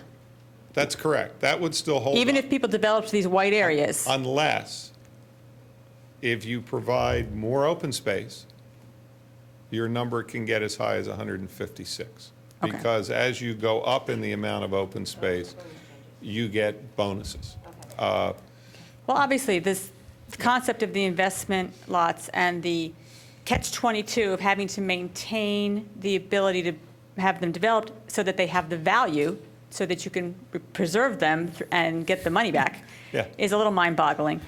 And my question is, who would the owners of the lots with the houses on them be the people who own the investment lots? We hope some of them will, if not all of them, but it may be other people as well, and it certainly will be my client.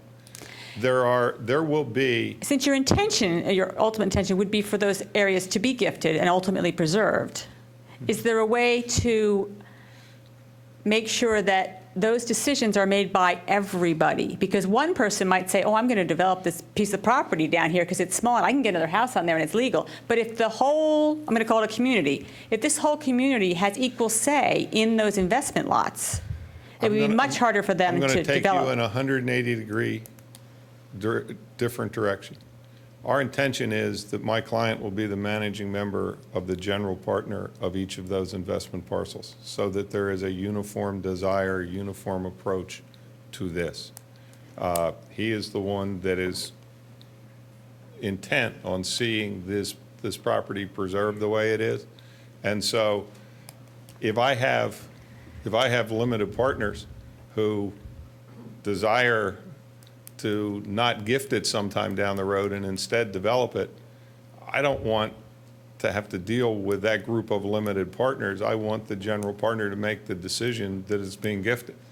That's the intent. That's where we're going forward. That's why it's better that way. No, that sounds good, except that if the general partner, if we're relying on the intention of the general partner to hold this all together and to make sure that those eventually get gifted or preserved in some way, and he's no longer around, that's not a long-term solution. That's the vision of the applicant. It's a beautiful vision. I think it would be great. But 40, 50 years from now, 40, 50 years from now, these aren't still being held. They're gifted. I mean, this is being done as you go. The tax benefits of these 40, 50 years from now, I'm not sure that you're going to get tax deductions for those gifts. I'm not sure you're going to get it 5, 10 years from now. I mean, this is a program that works now. Let me just give you, let me just use this as an example. This is a pod. Now, let me use this as a pod right here. You could put houses on the street frontage there. You could put a flag lot in there. You can take that pod and treat it from value as if it was going to have 4 houses on it and gift it. There will be investment partners in there. They will be people who are interested in preserving Ardrossan. Hopefully, they will be people that buy in Ardrossan. They may be other people as well who are interested in preserving Ardrossan and are willing to buy into such a limited partnership and get back the tax benefit. They haven't been identified yet because we're still at an embryonic phase of it.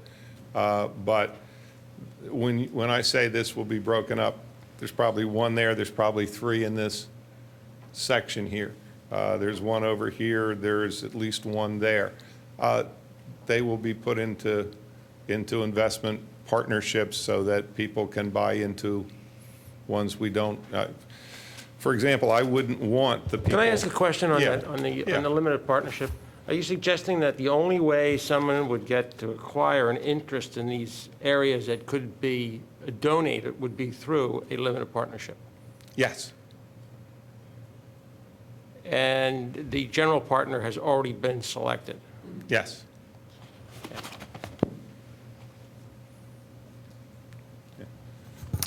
anything else?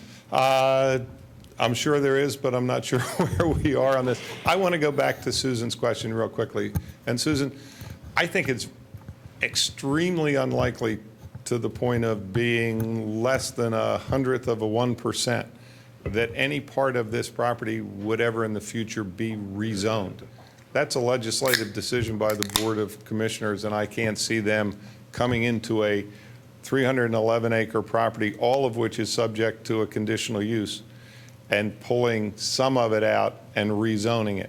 The question really would be, what happens if somebody who owns a piece, and let me say it's this piece, wants to come in and file an application to amend the conditional use to remove that piece from the, well, actually, it would be to modify the conditional use to provide lots in there, because that would be the way in which it would happen in the future. That would, since that's going to a limited partnership, it would be a limited partnership, and it would be controlled by Mr. Scott or Mr. Scott's heirs or whatever. But that's it's not going to be a rezoning. You're not going to have some large hunk owned that they're going to rezone. And besides, the lawsuit over spot zoning on that one be pretty big, even if the board wanted to. Could I ask a question? Sure. Am I correct in assuming that if somebody buys into gifting this, that they are therefore putting it into a conservation easement and getting a tax break on it, and therefore will not be able to develop it? we're not doing conservation easements. But an We are- individual who's we are buying it gifting- could? No. This part here would be in a limited partnership. The limited partnership would gift that to a qualified conservation entity, Brandywine National. You mean Natural fee Lands, simple? Fee simple.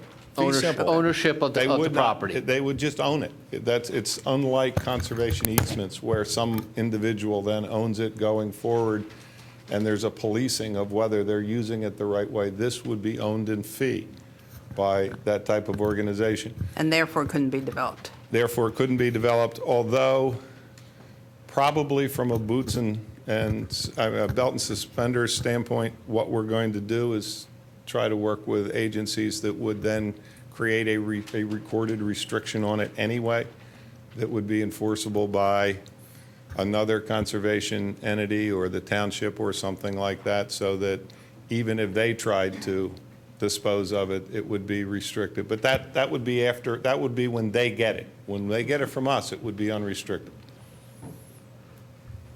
Okay, can we Sure.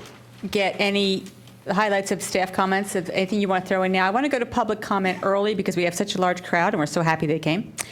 So we might do more of our board discussion after some of the public comment because we really want to see what people want to talk about. But I want to make sure we give the staff a chance to put their thoughts in. I believe Mr. Snyder already addressed most of the comments that were specific to my letter with the future requirements of Saldo that would request waivers.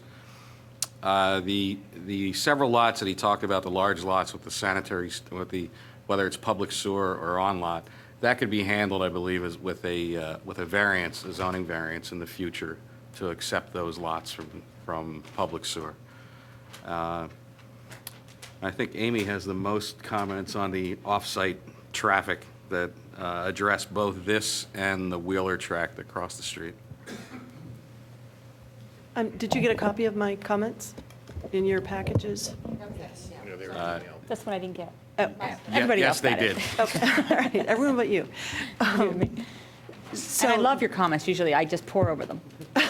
They're funny, they're brilliant. Thanks. Bestsellers. Thank you. But some of the issues that I have could be handled potentially through the Saldo.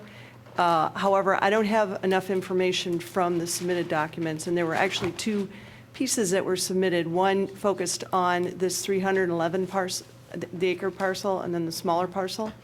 And when we were putting together the scoping for it, I didn't understand that there would be two separate applications. So there were two separate TISs. And I'm not sure what happened, but many of the trips were not included in the analysis. When I read through the first one, I noticed that some of the intersections were discussed, but weren't included in the analysis. So when I went to the second one, I was looking for that analysis information, and it wasn't there either.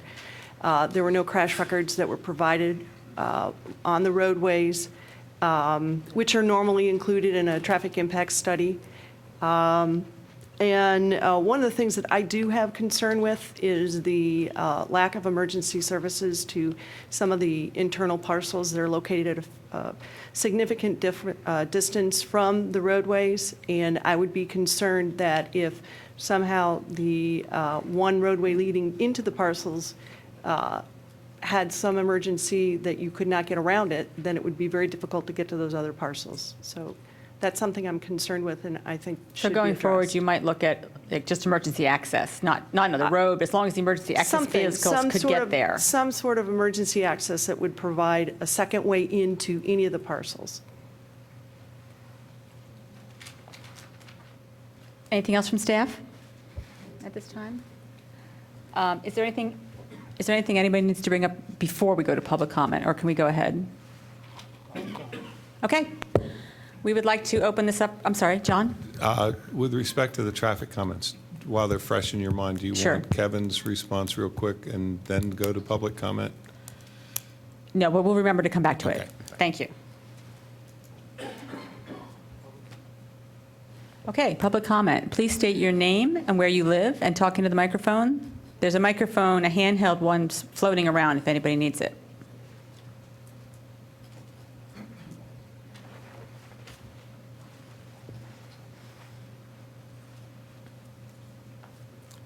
Martin Snyder. I live on Newtown Road, nearby there. And last meeting, I was also here, and I was confused as to how many of the lots and the potential lots would exit onto Newtown Road. And I'm not sure what the total number of lots is. I think the total potential number of lots is 156. That's what I just heard tonight.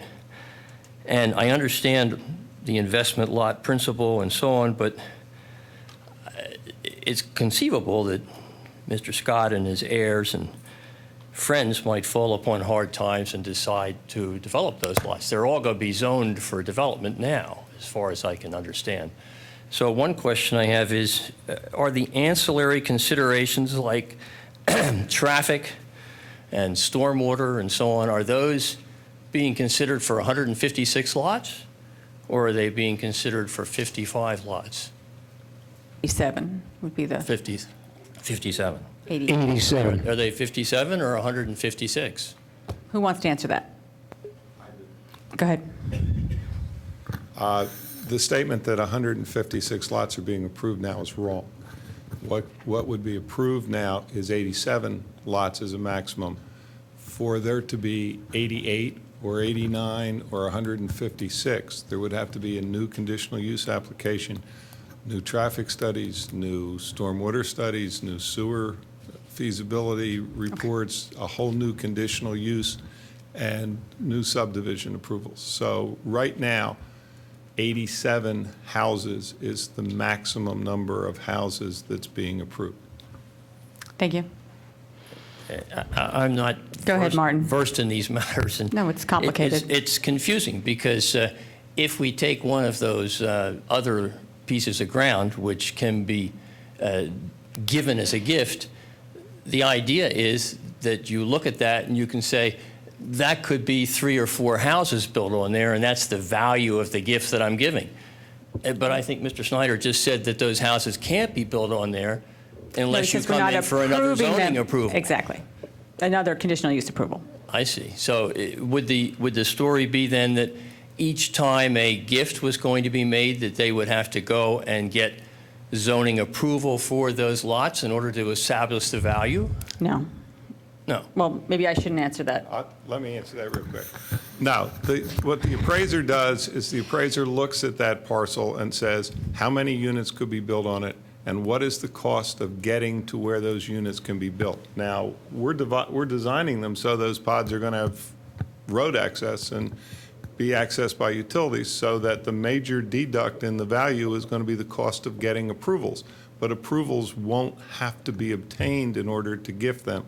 You would deduct the cost of approvals from the value of what the lots would have been.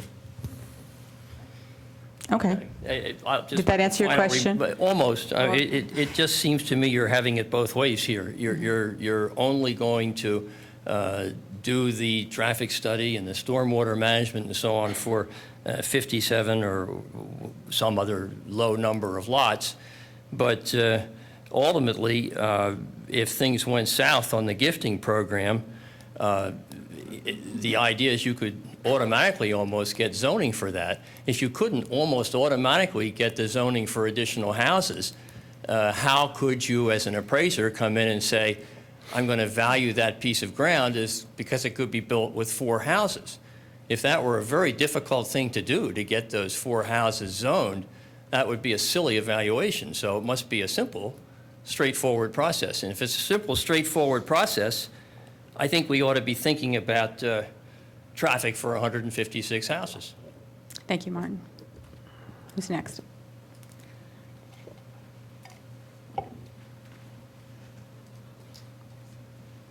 Good evening. My name is Colleen Price. I live at 352 Shimoni Road, but I just bought 536 Atterbury Road because I want to hang out with you guys as much as possible. So Well, there's a neighborhood book club.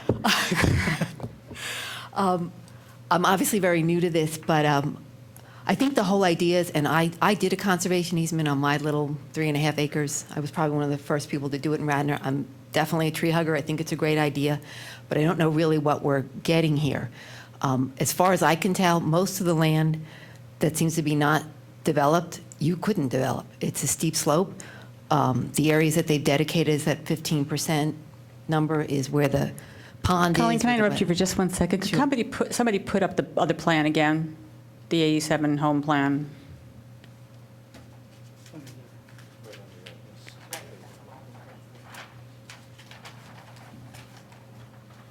Thank you. Go ahead, Colleen. Okay, this whole area, I mean, just drive by it. This is all steep slopes. You can't build in there. Yes, you can. Please just, we're just going to take public comment, and then if we have questions, we will ask you to speak, but otherwise, please try to just hang back. Go Well, ahead. I mean, I'm just doing my property, when I went to do conservation easement, I had area by my creek that wasn't as steep as that. It was considered a steep slope, and you couldn't calculate it in terms of what you could build on.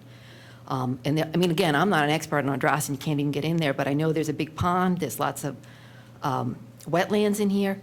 When you're down by the pond, because a friend of mine took me in there, you feel like you've left the state, like you're in Vermont. It's like straight up hills in the interior of Ardrossan. That's got to be steep slopes. So I just think, just not even arguing about the plan, just get to the basis and tell me, where could you build, where couldn't you build? Because if you're going to end up in the same place, I think for people who are pushing it for a conservancy issue or for a township to buy it, need to know there's really no point, because you could have gotten those areas preserved anyhow just by what we have in our saldo. And I'm very confused. There's something about you need to have 20 acres to do a further density modification. Well, first off, didn't we just hear an application where someone just put like 11 houses on 5 acres? So, I mean. 2 acres. 2 acres. You It put depends 11 on the zone, houses. it depends on the existing zoning, Colleen. There's a whole chart. Yeah, that's what I mean. This whole thing is so confusing. I got to read a whole new section now. I mean, this is a lot.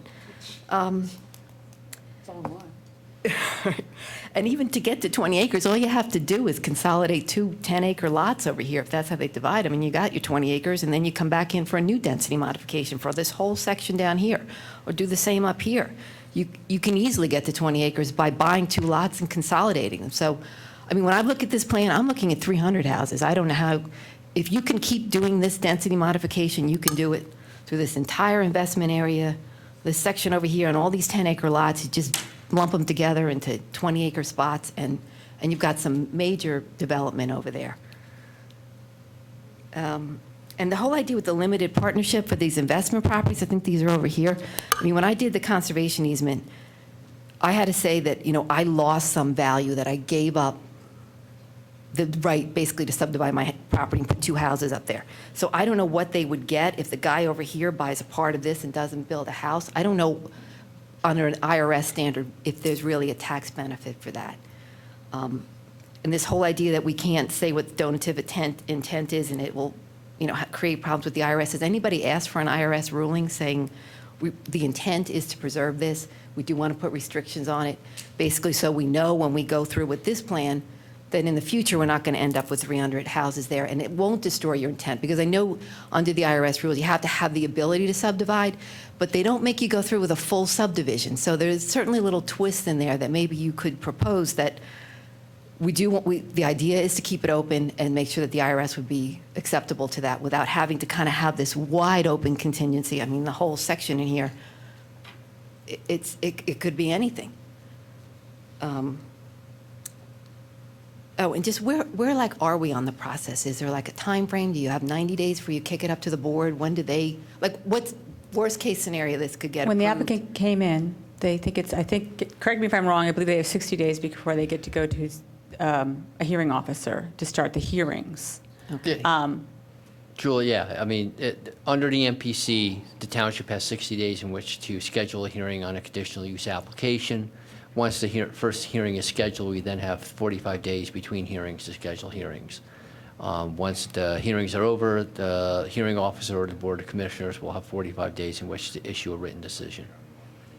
I mean, they came in with a sketch plan the last time. Are we already on track for that? That we're on our 60 days and it's going to go to the board? Yeah, they Just the filed their conditional use application, Just the not- conditional use, not the land development. The conditional use application has been filed. It was filed July 31st. I know, but it's tough to do that in the summer because now pretty much everybody missed that first shot, Well, no hearing, Ms. Price, no hearing has been held on this. This is the first official any public hearing on this at all. There was one other presentation by this applicant to the Planning Commission last month, but it was just a presentation that they asked to start so- the process. This yeah. is the first official step. The next official step will be in front of a hearing officer to hear the first actual testimony on the conditional use application. Okay, well, I mean, just my suggestion on this conditional use, if it got approved, like, you're done. That's it forever. And you can record restrictions on the deeds. That, I mean, I don't know how you would, like, approve this with all these open spaces in there. It doesn't make sense to me. Thank you, Colleen.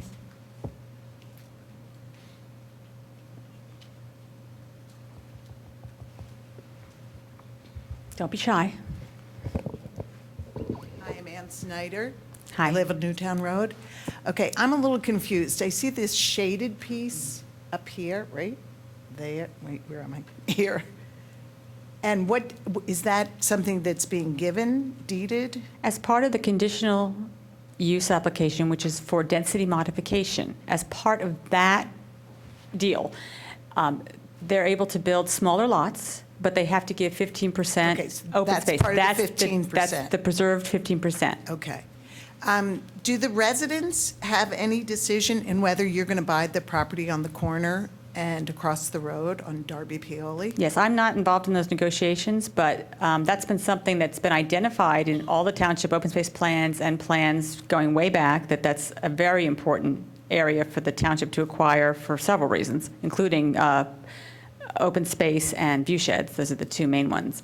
And then there was I don't want to get into the details, but there was a bond referendum, I think it was Right. called, a few years ago, where I think 80% of the township supported Right. preserving those lands. Not the details; those haven't been worked out. So that won't be revisited now? I'm sorry? That issue will not be revisited now? It's just going to go forward? I believe that the township is in negotiations. I don't know what will happen. Okay. As a resident of Newtown Road, facing the fact that we could have 100 houses, whatever the number is, at which point do we get to visit the traffic issue, which is a bad issue to begin with the existing houses there? And I think all of us really feel that this is something that has to be visited before this plan can be approved. All right, thank you.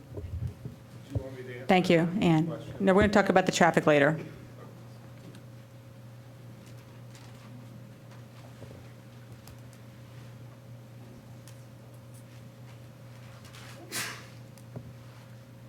My name is Barry Rohr. I'm a resident living on Newtown Road.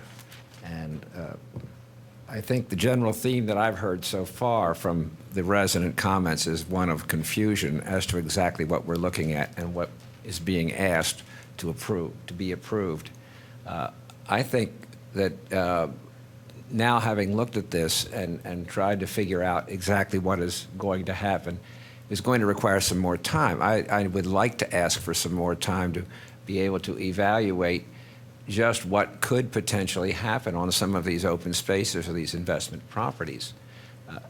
If they could be, if the range can run from anywhere from 87 to 300, that's the high number I've heard,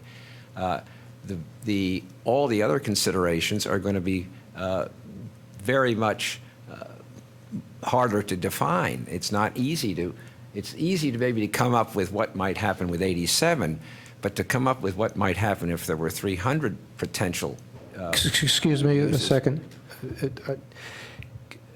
Can it be 300? I mean, I'd like to frame the discussion accurately. I think that would be I don't think appropriate. 300 is one of the numbers we're considering, but the point is it could be many more. Okay. Go ahead, Barry. All right, that's enough. That's about the point I want to make. I think we got to rethink exactly what we're looking at here, and the idea that we approve one thing and then 3 or 4 years later someone comes in and says, I want to change the conditional use and build 3 or 4 more houses in this one place, and then another one comes along.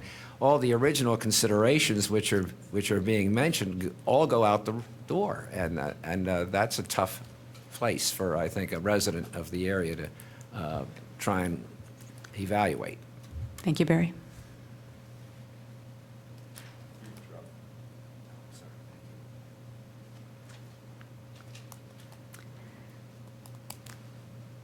Are you coming up, Mr. Harrington?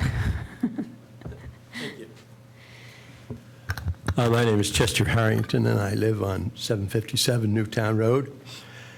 And I have a letter that we would like to submit to the Planning Commission, and I'd like to read it and then hand you the letter. There has been, we've had several meetings of a group called the Radnor Taxpayers Association, for lack of another name. Pardon me, is there an aside going on here? I'd prefer you pay attention, please. I think he'd like your respect, so that he can read his letter. I'm trying to get an answer for everybody as to what the real number is. So I'm asking my engineer. Mr. Harrington, please address your comments to the board. We're the ones that are Yes, taking that I in. would just like your attention, and I don't want your attention in another place at this time, so I'd like to read this. The Radnor Taxpayers Association, comprised of Radnor taxpayers with property near the Adrossan estate, are very concerned with the development proposal for the 300 acres as put forward to the Planning Commission and as apparently inaccurately advertised in the notice of the meeting of the Planning Commission on September 3rd, 2013, today. We are concerned by the potential demographic problems, including traffic and school use, or construction and environmental impacts. Our counselors and professional consultants have not had sufficient time to consider these studies to fairly assess these concerns.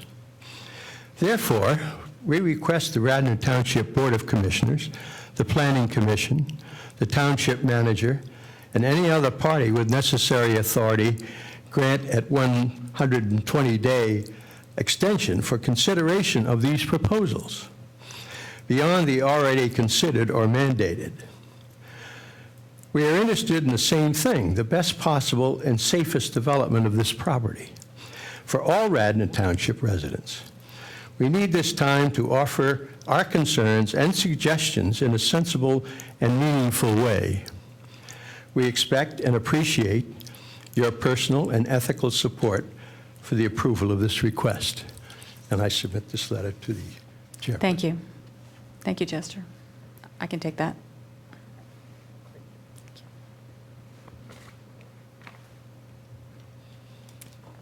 Next.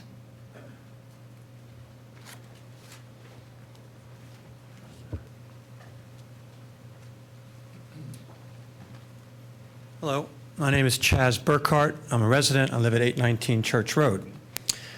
I guess what I'd like to understand, I don't know how many of the residents here understand this or what's been said at prior meetings, is with reference to what the gentleman who opened the conversations on behalf of the applicant stated, I don't want to put words in your mouth, but things like we want to minimize disruption, we want to kind of maximize open space, we want to protect things as best we can.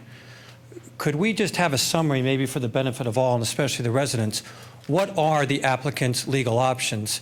What are the residents' legal options? Because it seems to me that, are we in a position where we need to try to vote on, the lesser evil? Obviously, all of us, if it's not clear, who live in or around Ardrossan are incredibly appreciative and fortunate to have what we have, and think that it is unmatched anywhere in suburban Philadelphia. So we'd clearly like to protect that within our legal rights or whatever the process is within the township. But I, for one, don't understand exactly what the choices are.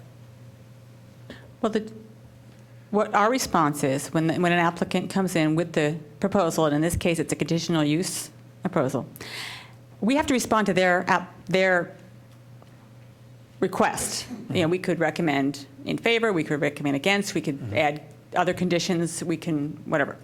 But we can't sit back and redesign something completely differently. That's not how the process works.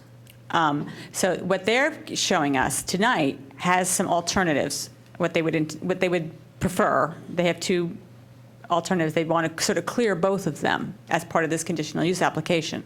And I think the applicant did a good job of discussing the differences, so that part's okay. In terms of what are the residents' rights, what can they do? This is the first step. This is the first public open hearing, and it's not a hearing, meeting, about this property, about this next step. And this is just the beginning. It's obviously very complicated. It's also one of the most important properties in the township in terms of our identity, our open space, what we value. It's been identified in every township publication for years as being incredibly important for the township, and everyone's concerned about how it's going to be developed. I know that there's been negotiations. The township is trying to buy parts of it outright, and we're hoping that that will continue. But the next step for the residents would be to continue to come to the meetings, to voice your opinions, and then based on what the township residents want and what our professional staff recommends, then our board, the Board of Commissioners, the hearing officer who's going to be hearing this conditional use application, they will all then make their decisions moving forward on this particular application. Okay. Did I answer your question? Somewhat, but I just maybe wanted to clarify.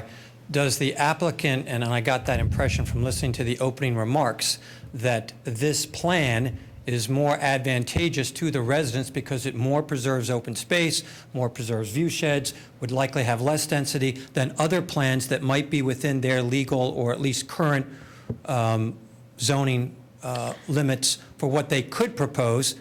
This is less so. This is more advantageous for the, I just wanted to understand the comparison. The point there is that if they did not come in with a conditional use plan, if they came in with a regular plan, it would not be as beneficial to the township.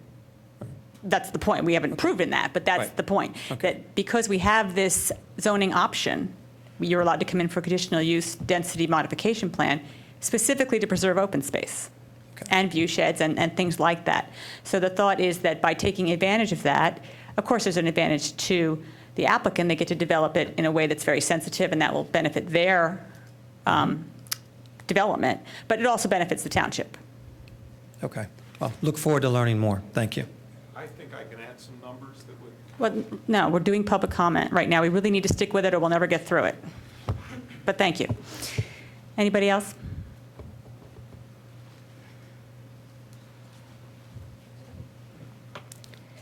I'm Dawn Shark. I live on Atterbury Road. I think the number is confusing because it's presented kind of as a stronghold. We want approval, and if we don't get approval, then we're going to go forth with a bigger plan. And that's contradictory to also saying we have the best interests of the township, conservation, by your own words, historical. Please address your comments to the board. By the presenter's own words, historical. There's a lot of things that haven't been had a chance to be fully reviewed. And so to give conditional use acceptance at this point, I think is premature. There's too many issues at hand. It really isn't in everyone's best interest if everyone isn't aware of all the facts that have gone into it. As far as we're told that there's traffic studies and a whole lot of things we haven't gotten to yet, I would even question if those are even relevant anymore in light of all the other construction that's been going on Newtown Road. A lot of this has been changed over the past 3 weeks with the complete demolition. And, I think a lot of it will have to be redone. And again, it's premature to make decisions without first having reflected on what's been going on in that area. I also question when we're told that if the commission doesn't approve this, then we're going to do that. For many years, that land has been given a certain tax status because of its agricultural use. Then to turn around and say, now we're going to see it as an investment, and we're going to be able to sell all these 10-acre lots to people who want to just preserve open space, I question that when that family itself isn't able to retain that open space or chooses not to. If they choose not to, it's very hard. I think it's an exceptional reach for us to say, there are people out there who want to just donate land for the sake of donating land, especially when there's a general partner who's already named in charge of that organization. So I guess I leave with, I think it's premature to make any decision at this point because there are just too many scenarios that just have not been reviewed. Yeah. Thank you, Dawn.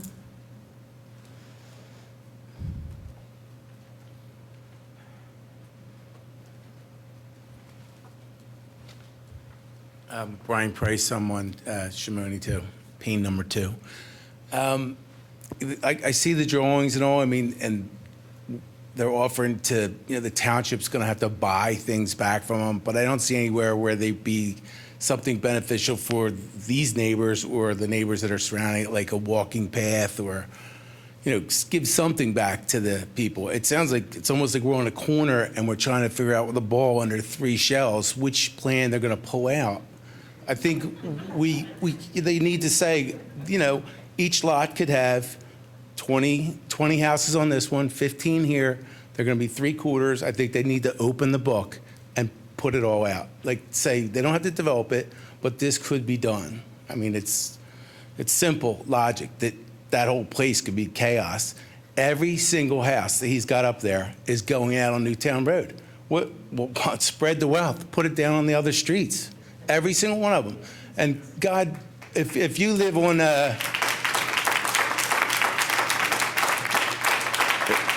if you live on Abrams and go to church, if there's 200 houses, just say 200's the small end, times 2 cars, it's 400 cars going down these little streets.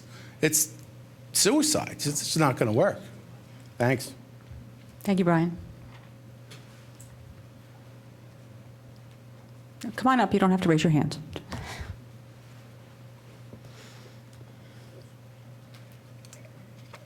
Hi, my name is Anthony Spataco. I live on Atterbury Road. Just a couple things. First of all, I would like to, with regard to the traffic, well, first of all, are you required to give an answer yes or no to this conditional use application tonight? No. Okay.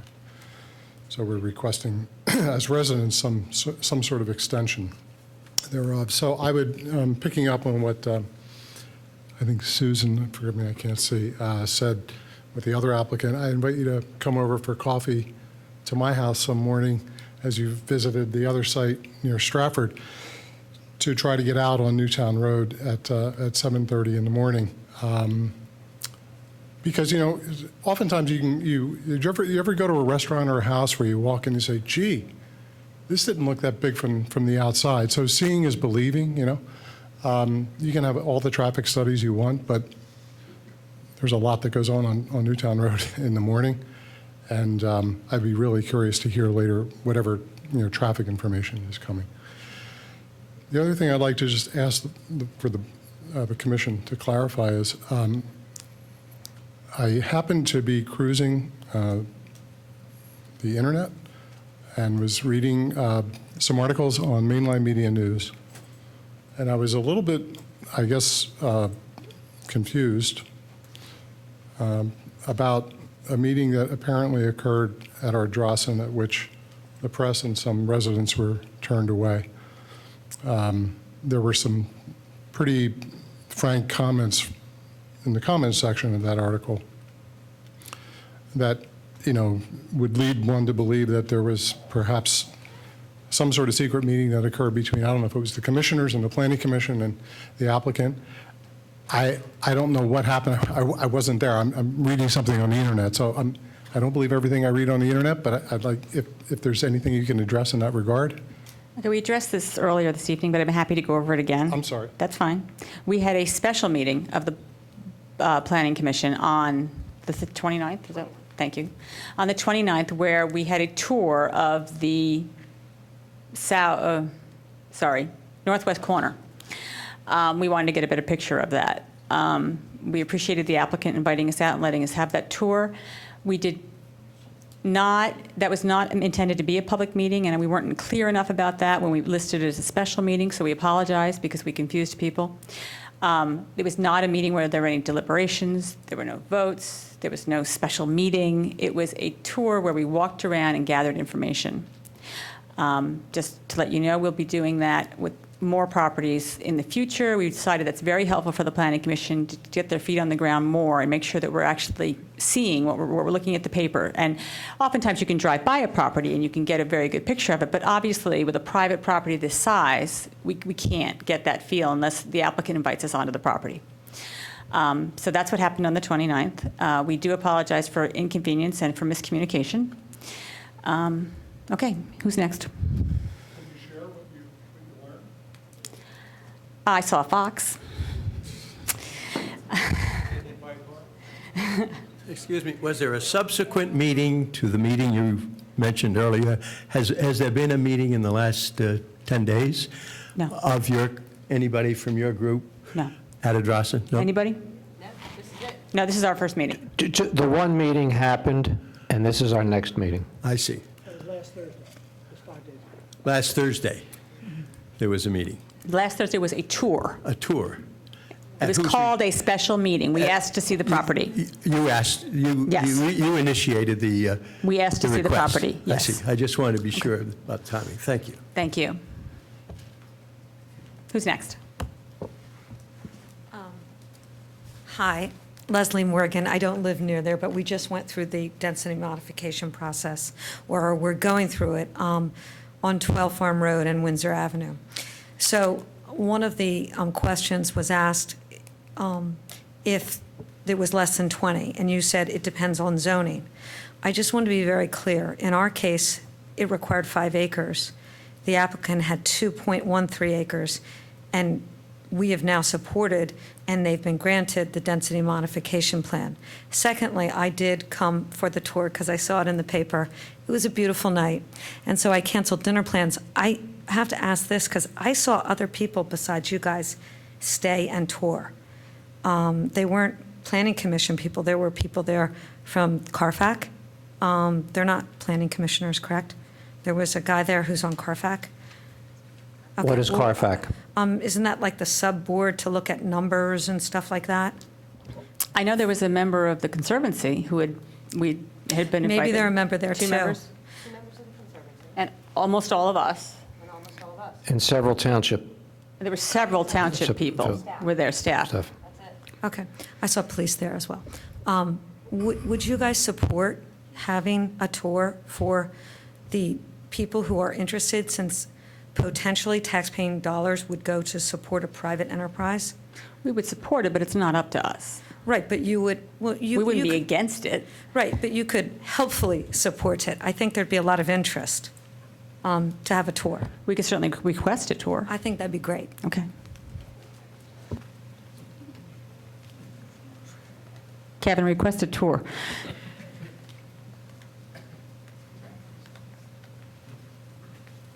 Hi, I'm Phil Graham. I live Hi. on Newtown Road. I've been concerned for some time about the overall impact of this project. I know one of the the best response we got tonight was when somebody really started criticizing the potential traffic problems. And I know that is a major concern of everybody. And being a resident of Newtown Road, I just cannot fathom why every single exit has to be on Newtown Road, when quite clearly there's plenty of potential for entrances, exits on all 4 sides. I don't know whether there are easements through other properties that have been sold off at previous times, but certainly the tracks remain, and it would alleviate a lot of potential congestion. Now, we don't know the level of that congestion, but we know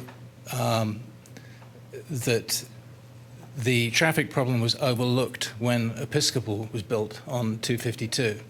And we're all suffering from the repercussions of that through no fault of our own. And I'm devastated that the same thing could happen again, where we suddenly end up with basically 1 or 2 new towns on this 1 square mile, and an unknown amount of traffic, an unknown number of new people. And I understand from one of our commissioners, at least one, that depending on the number of houses, that will ultimately mean inevitably there are more children, more school buses, more contractors. If it's 100 houses, say, we really don't know, we've proved that point, then the number of children is anything from 100 to 300. What I started to say was that the commissioner said to me, if it's 100 children, our schools can cope. If it's 200 children, we need a new school. These are the kind of things that need to be considered at this point. And I know it's not necessarily a zoning issue, but I just want to throw it out there. And I just want to let you know that has been considered. We've started to get the reports coming in on the price to the township and the school district, and we are working on that. Okay. And my other thought at this point is about drainage. Which direction is it going to go? Is it going to go towards the valley? Is it going to go down eastwards or westwards? And can the existing infrastructure cope with it?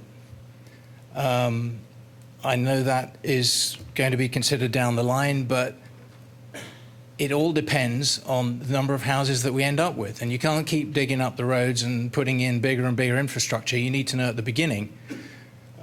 So I think we need, as somebody else said, some better clarification of the potential numbers. We have to look at worst case scenario. That's what we're all scared of, the worst case scenario here.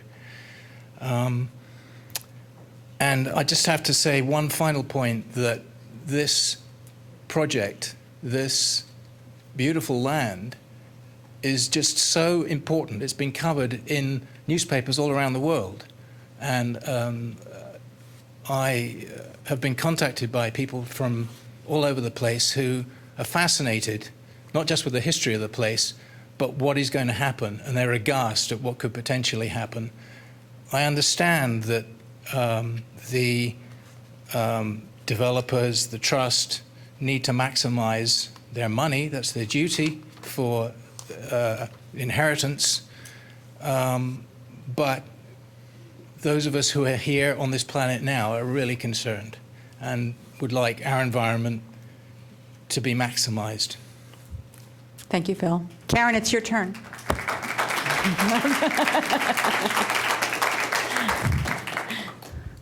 Who's next? Come on, you came all the way here.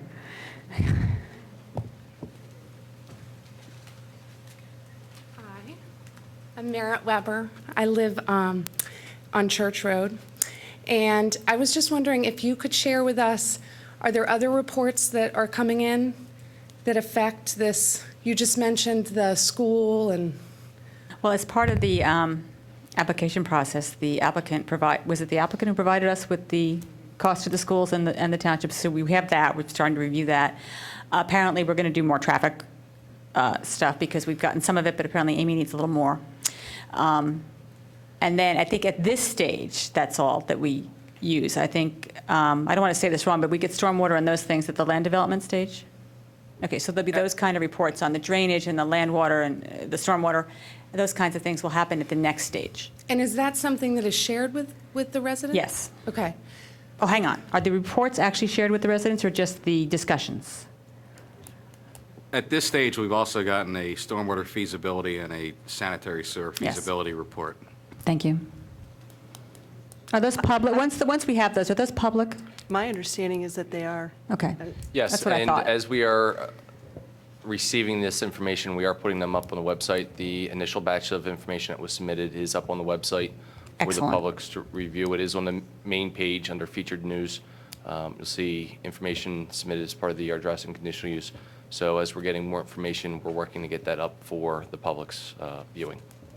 Okay. Thank you. You're very welcome.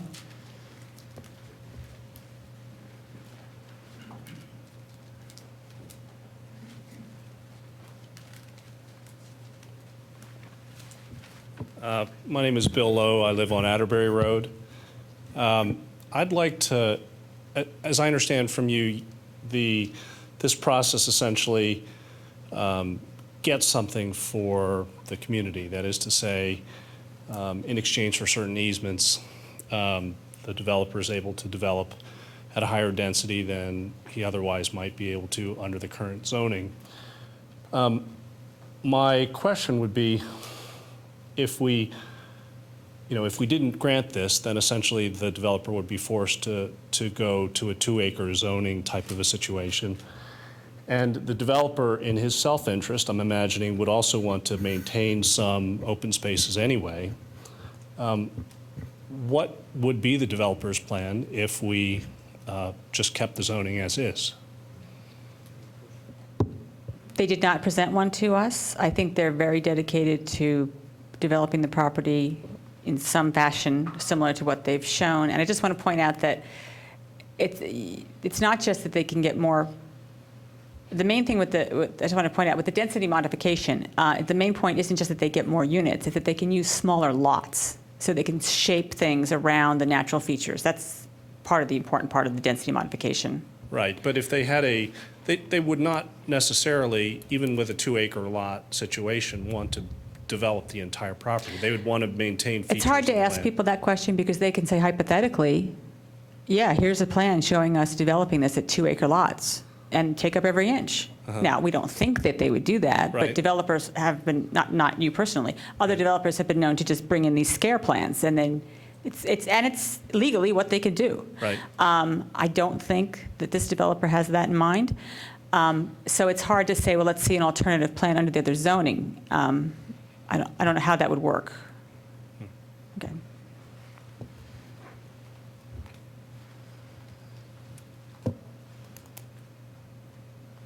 Any further public comment? Okay, can we go back to traffic? Sue, why don't you let John answer some of those points while it's fresh in his mind? Okay, well, you wanted to talk about the traffic thing too, didn't you? Yeah. Well, but one of the things I'd like to do is clear up these numbers, because we've had numbers that are all over the place and just are nowhere near what the situation is. If you were going to develop this property in 2-acre lots, you would use, just from a yield standpoint, you'd probably use the 80% rule of yield, with the rest of it going to roads and breakage of lots and stuff like that, which would get you about 122, 123 lots on this in a conventional cookie cutter type of situation. If you were doing density modification at 15% open space, you could get, as we said, to 100 and no, at the 15% open space, that's 146, right? 154 on this side. And then if you got to the maximum amount of required open space, which would mean you'd have a whole lot of little lots, that number gets you to 167. That would be the maximum number that could be there. Under our proposal, the maximum number that could be there would be 87, of which 11 already exist. We could not go to 90 or 88 without coming back through and going through a whole process that deals with traffic, stormwater, sewer, and all of those But people things. want to consider worst-case scenario, and someone could come back and go through that process. That's right, and they would have to go through hearings, and all of those things would be considered then. There's absolutely no reason why we would present testimony on what would be the impact of 146 houses. We're not proposing 146 houses. From the standpoint of what is there and what is proposed, yes, we think this is much better for the township, that this is what our applicant wants to see happen to the site. We believe these impacts, as you'll see, are minimal. But the other process is, and I don't think the public quite understands this, is you're here as an advisory board to the commissioners and to the hearing examiner. There will be hearings where there will be the witnesses presented, questions will be asked, the public will be able to ask them questions, there will be the reports presented, the record made, so that the idea of what's going to happen there isn't being decided tonight. This is simply the first airing of it publicly, and if they want to participate, they should really be coming to those hearings in front of the hearing examiner, which will start sometime around the end of this month. Okay, thank you. That was helpful. Traffic.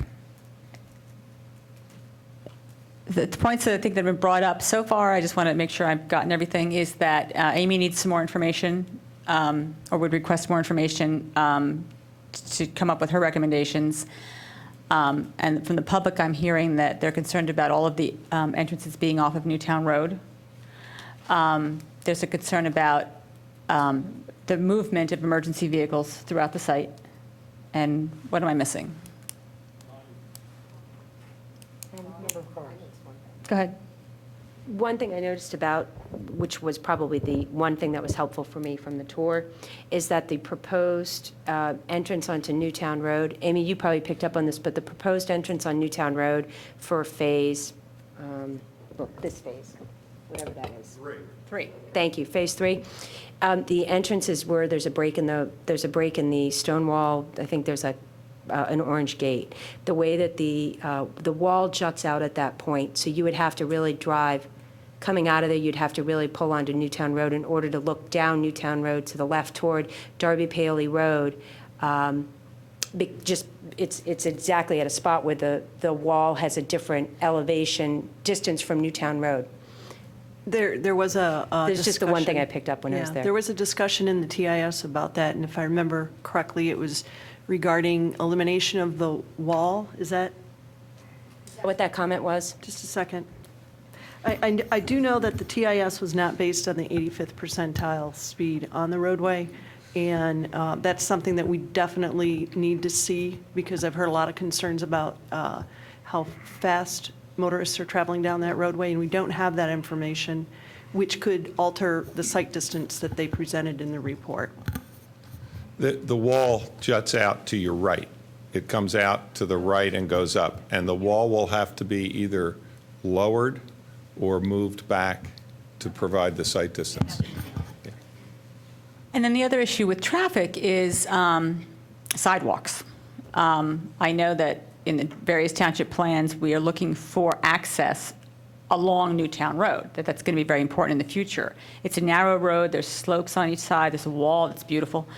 But I'd like to see some attempt by the applicant to provide a much-needed connection from the corner up Newtown Road, further up. We've asked that from other developers along Newtown Road, and we've received, easements for trails there. And I think that that's something we're going to need to address as this process goes along, because we're going to have to have access along Newtown Road at some point. Anybody else have anything on traffic? Amy, will you be dealing with traffic within in the development? What are you talking about? Internal connections? We would be looking at them. My understanding is that they are planning on making them private. So private roads? Is that correct? I thought I read public roads on the plan. They're going to be public roads? Okay, so they're going to be required to follow the ordinance then. So the only thing, I'd love your opinion on whether or not we should be talking to them about sidewalks. Development would normally have sidewalks, and I'm wondering with that many people in there, if people would be, particularly with all these great view sheds, will people be looking to walk around within the property and to connect to the township parks. Yeah, and connect to the town. So give us an opinion about sidewalks in there, please. It's always my opinion that you put them in, or some kind of trail running through. It's a pretty significant piece of land to walk around. So if you're looking to make those connections, obviously this is the ideal time to make those connections. Okay. Did you want to say something? Yeah, Kevin Johnson, Traffic Planning and Design. Go ahead. With respect to Amy's comments, one, the access points on a state highway require a highway occupancy permit from PennDOT. You have to meet site distance standards for that, so that's something that will be done as far as the various access points go. We've done some preliminary work on that, identified some things that need to be done. John just discussed one of those, which was what we call the westernmost driveway with the wall. As far as the two traffic studies, basically all the information is in each one. It's just how it's what it's actually called. So, for example, in the study that's for the eastern site, which is what is shown up on the screen here, we actually have the lots from the western site included in there, but it's included in background growth, not directly in the new growth. And that's something that can be looked at. It's not going to change any of the results, any of the final conclusions as far as the level of service goes, because it's already in there. It might look at it might be able, when you look at it, it might say, well, there was a change in level of service without any of the development versus this, but it's not going to change the overall result in the study because all the volumes are included in there. as far as trips go from a development, probably the most accurate, as far as trips go, trip generation characteristic in the trip generation manual, which is a compilation of studies completed across the country, is for single-family residential homes, mainly because it has the most data that's been collected. The data in there is extremely accurate. And when you're looking at traffic, you look at a 1-hour time period. You look at the 4 consecutive 15-minute intervals that you have traffic. So granted, traffic starts going to work maybe as early as 6 a.m., might still be going as late as 9 a.m., possibly even later. But you look at that 1-hour period that's the most concentrated, and during that 1-hour period for a single-family home, it's a little bit more than 1 trip per unit is what you have for that. Now, over the course of a whole morning, do you have more than 1 trip? Yes. We don't need to go through all the traffic planning elements. If you just could make the main points you want to make at this stage. The main points were the ones, I think I heard what you said, and I thought that was one of them. You talked about the number of trips. So that's what we have as far as the development goes. And we did the traffic study for the 87 lot plan for the worst case condition that's in front of you. And we assumed all of the homes would be new. We assumed that none of the existing homes were occupied out there when we generated the trips. So that, again, overestimated the number of trips that would be generated by the site by roughly 15%. I have a question too. Go ahead. I have a question about just traffic in general, and it kind of ties into how the land can be used, which could be jumping the gun, but we'll see. If the Radnor Township were to purchase that corner, and let's say there were some gifts made within the area to certain conservancies or to areas that often open up their land to the public, are these factors, especially for Amy, are these factors that we have to consider in traffic? I mean, if Radnor Township owns that land and they decide to put a walk in there, where are people parking? Or if you donate to your land to the conservancy of some sort and they decide to use that property because it's maybe near wetlands and it can't be used otherwise and they want to give tours through there, what kind of controls are there to keep, or are there? Can they develop that land that way? Can they bring in other people into that land? And can we then say, well, we need a place to park because we want to use the trail to go through there? You know what I'm getting at, I think right? in general, one thing to keep in mind is that the township already has an idea of the kind of open space they want to use there, especially on the south side of the road. And because it's already connecting to our existing parks, we have a lot of flexibility in terms of parking and those kinds of things. But I want to ask Peter to address your question about what would the rules be about public access. I mean, that's completely separate and distinct from this process. This is not for the applicant to decide. If someone else owns it and once they acquire that property, be it the township, the conservancy, or another private entity, whatever they plan to do at that point in time, they, either they can do it, they have to apply for permits and get those permits approved and do it, or go through some sort of land development process. But that's certainly not an issue that's going to be in front of this board at this time at all regarding this particular application. So in other words, when they're evaluating for the potential traffic, they're truly just looking at it as residents, regardless of what could be done with it. That's kind of the They're answer. looking at what's being proposed. It's the proposal in front of you. It's not what could be done in the future. Because, 200 years ago, all Philadelphia looked like this. And they didn't start looking at traffic of putting up a 50, story residential tower. No, you look at the plan as it's proposed, and they have to prove they meet the ordinance on the plan that's being proposed, not what could possibly be proposed, what is the worst-case scenario, but only what is proposed. Kathy, did you have something? Yeah. I was wondering when the traffic study was done on Newtown Road.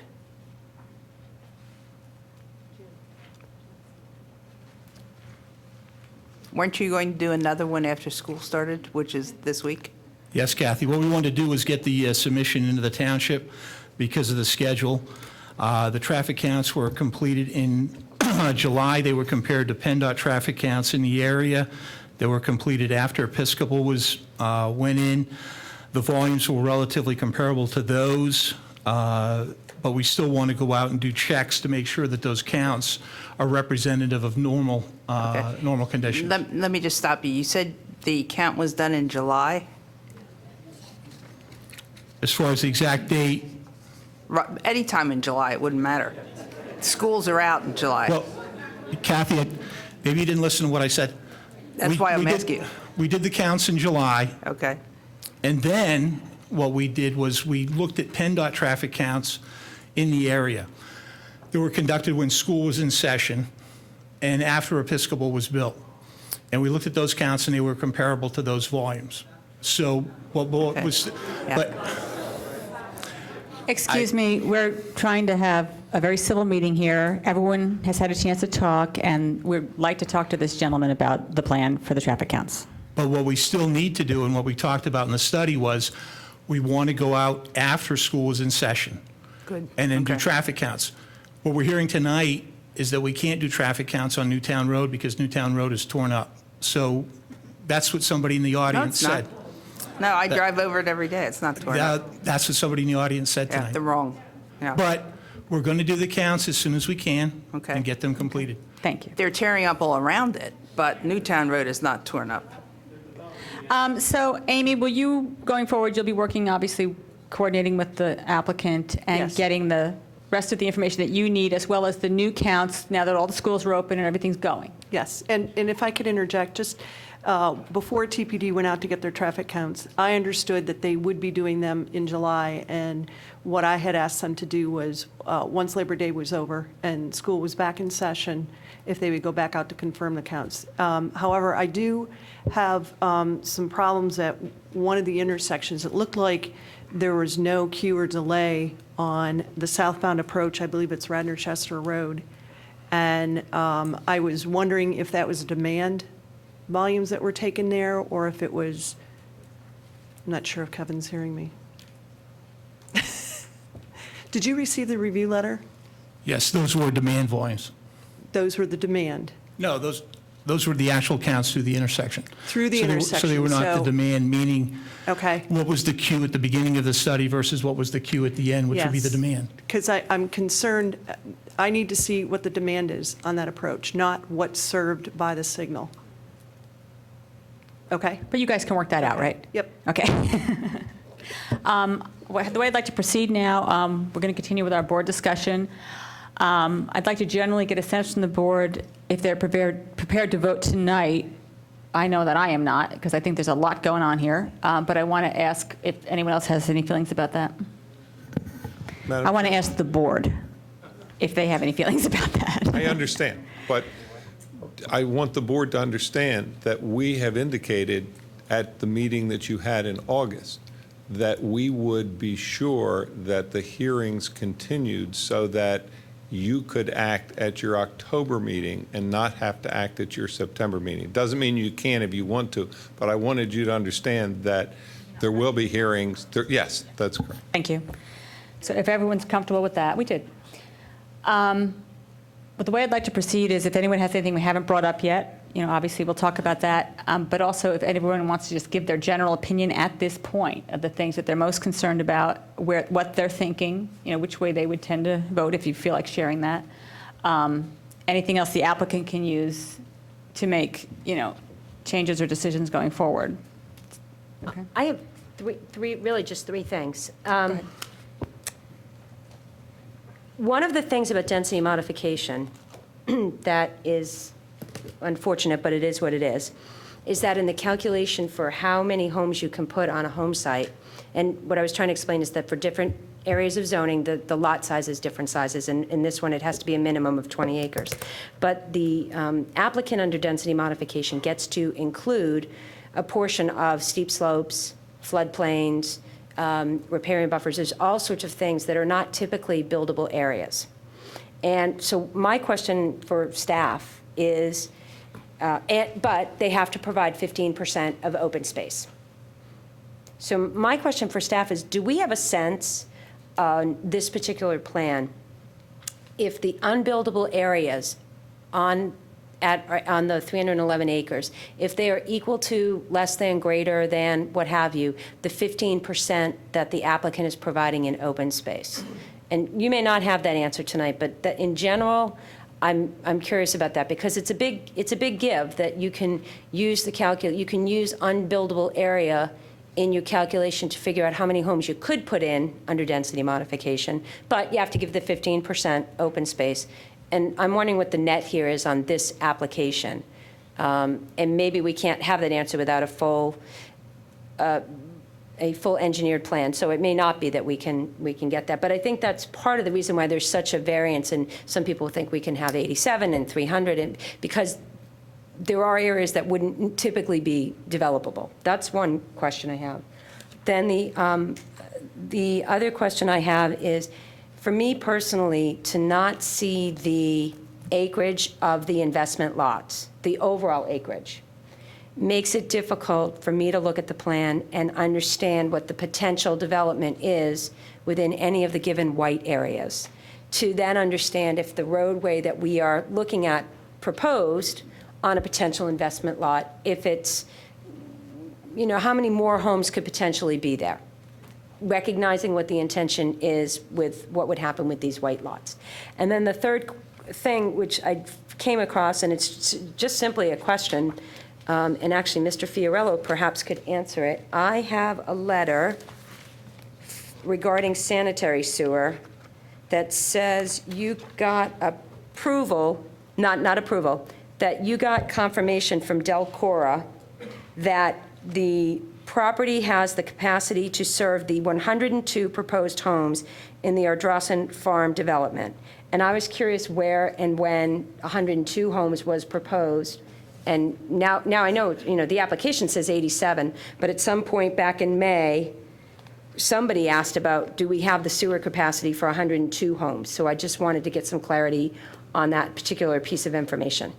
And right now, that's all I have, and I'm not ready to make a decision either. Great. Anybody else? Yeah. I have to support the idea of density modification. I know there's a lot of questions here and a lot of things that could happen possibly, but I think we need to look at a track record too. And I was involved with the first development on Ardrossan on Abrams Lane, and it was hard to really trust you, quite truthfully, that it would happen the way you said it did, but it did. And because at that time, I really didn't understand the conservation easements. Now, I realize you're doing it differently now. There's certain things you can and can't say. But look at Inverary, that's density modification. The houses are all on the top of the hill, you have the open space down for the view shed. I think if you consider clustering houses, it's the best way to save the view shed on this property.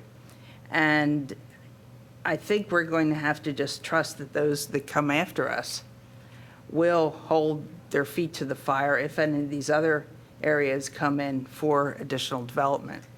And then, we're going to look at this with regard to traffic, and there needs to be some improvements. Because I think if you live anywhere near there, which I do, on Abrams Lane, the traffic has unbelievably increased in the past 10 years.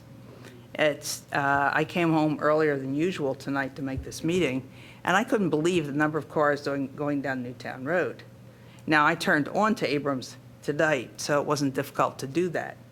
But getting out in the morning in similar traffic is quite difficult because you do not have good visibility on there because of trees.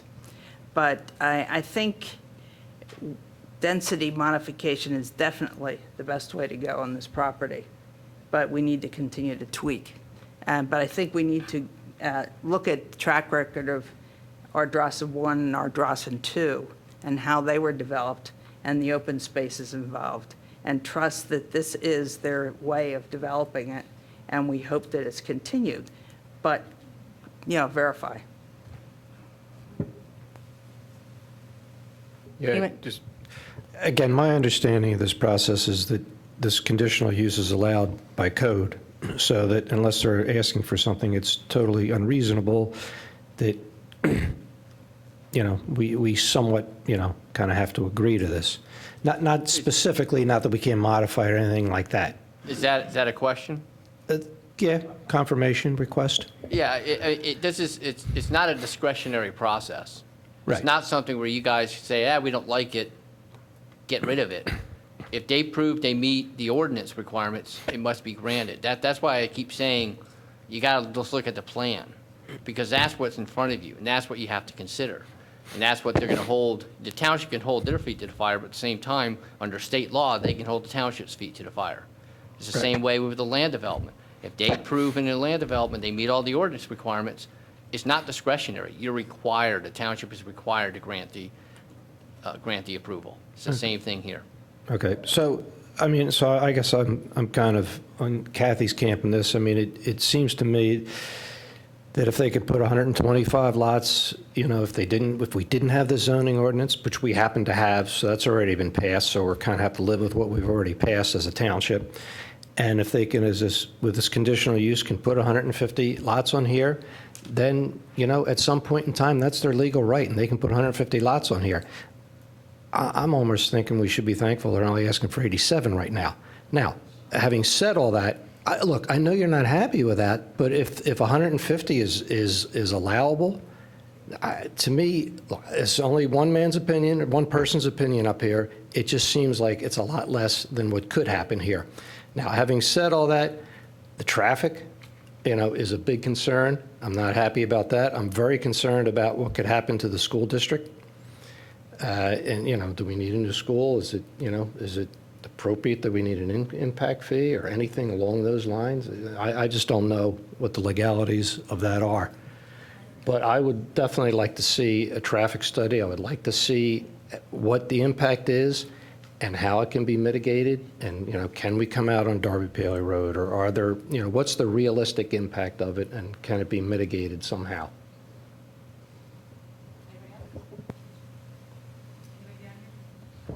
Yeah, if you don't mind.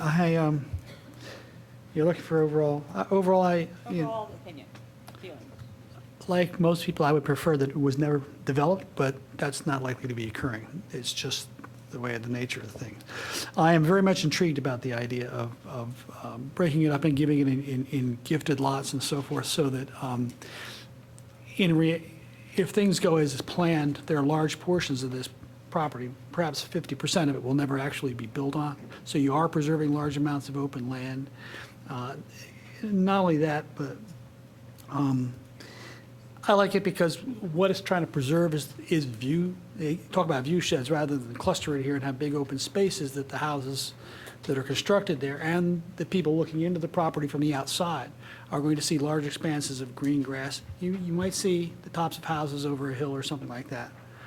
But it's not like you're right up front on the road. I mean, that's, you know, I'm an engineer, so I'm supposed to be not so aesthetically pleasing, but I understand how that, you know, setting it back, having large open spaces is, especially to the appearance, is one of the things which is most important here.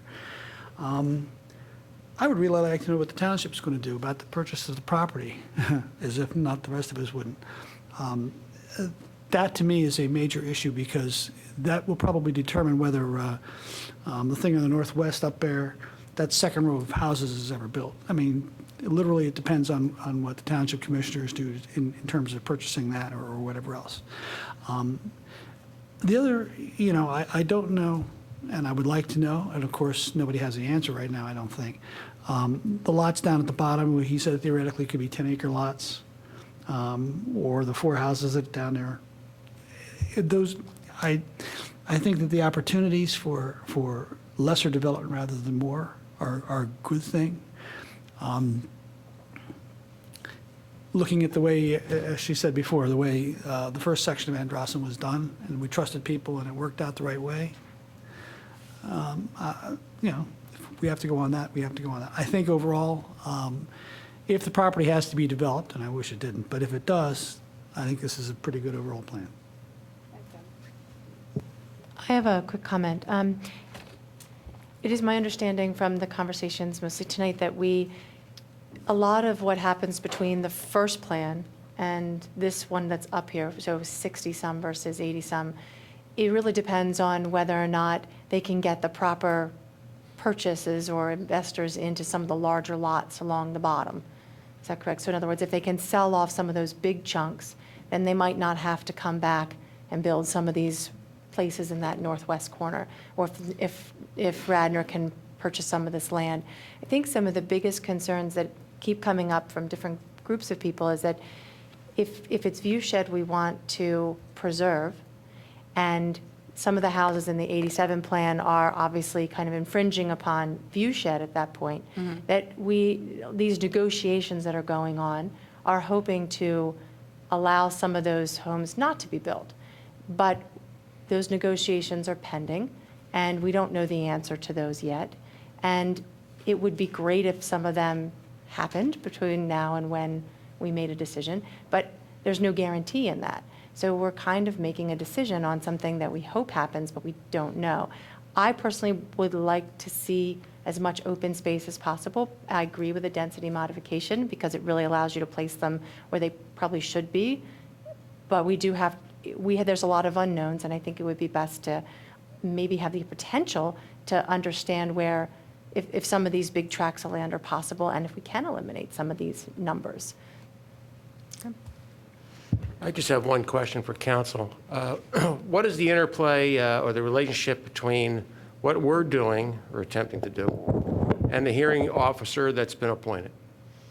Any recommendation that the planning commission makes will be presented to that hearing officer during the hearing, and will be accepted as evidence towards either approving or denying this particular application, or used for reasons to attach conditions to any approval. That's one of the things the planning commission needs to keep in mind. That is, if they do recommend to approve this, is that you as a planning commission always can make recommendations also to what sort of conditions you want to attach to that approval. And that's probably the most powerful impact you could have at the hearing. But yeah, it's just another recommendation, another piece of evidence that's included in the record towards that hearing. Is more than one hearing scheduled? No, right now there's just one hearing on this particular application. Considering the size and importance, I'd be shocked that it was not continued into further nights. We haven't done that yet. We haven't done that yet. Anybody else have anything? I would just like to say that generally, I think this is a great plan, and I would applaud the applicant in terms of the amount of open space that they would hopefully preserve over time. I have a very big problem with the double-loaded road in the 87 plan. I think that due to the importance of that view shed to the township, its proximity to township-owned permanent open space, and because the Darby Paley is a scenic road through the township, I think that configuration would be a very poor outcome. I think the other configuration should be tweaked and some things moved around a little bit so that you don't see the whole house. You only see part of the house. Roofs sticking up and even like the top half of a house. It's a very different psychological effect than if you see the whole house. Like if you're on, Church Road, and you look up the hill over the ponds and you see all those houses, that's not an open space view. There's beautiful open space in the foreground, but compared to the view we have now, that's not what we're looking for. I think that corner, that's a very sensitive corner. I know the township would like to purchase it, which would be great. I would like to see that ultimately preserved up to the ridge line of that, and the house is set behind there. And the thing I keep coming back to is I think developers, the applicants done a very good job at citing this. They took us through their view shed plan. It makes a lot of sense. It's a beautiful development, but they have a lot of flexibility. It's a big property that's beautiful. You can look in any direction. And I think that they have become too intent on this exact plan and maybe we need to be a little bit more flexible about that corner. Whether or not the township ever buys that corner, if it can't work out that the township buys it, that should be what's gifted later to gain tax credits. And that's the key piece from the township's point of view that would need to remain open to preserve the quality of that experience, those view sheds that have been identified for years and years as being primary view sheds for the township. That's my opinion. I would like to see the sidewalk issue addressed further at the next time we meet. Anything else? The new town sidewalk. Yeah. or possibly internal one. Okay, thank you. That was so much fun, we're going to do it again.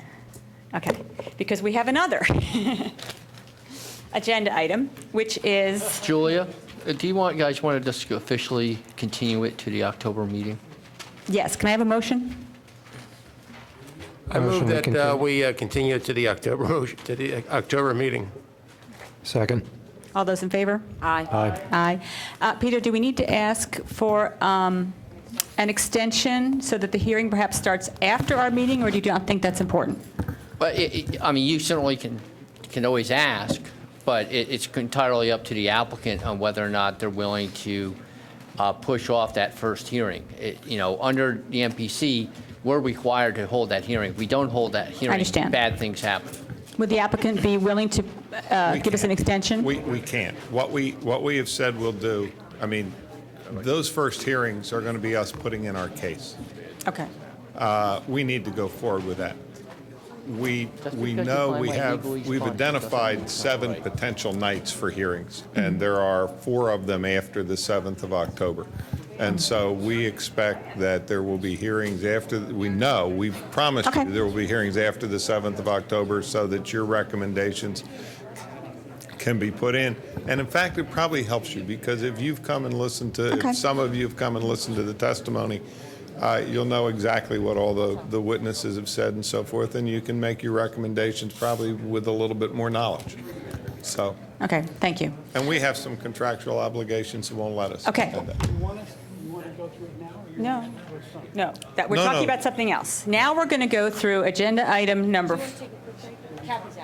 Yes, we are going to take a 5-minute break to clear the side conversations, and then we're going to meet back here and finish number 4 on our agenda. Thank you.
1 minute, people. That makes sense. She'll come. She's coming. I see her. Oh, dear. We almost everybody. I'm back. All right, come on. We have children to bother.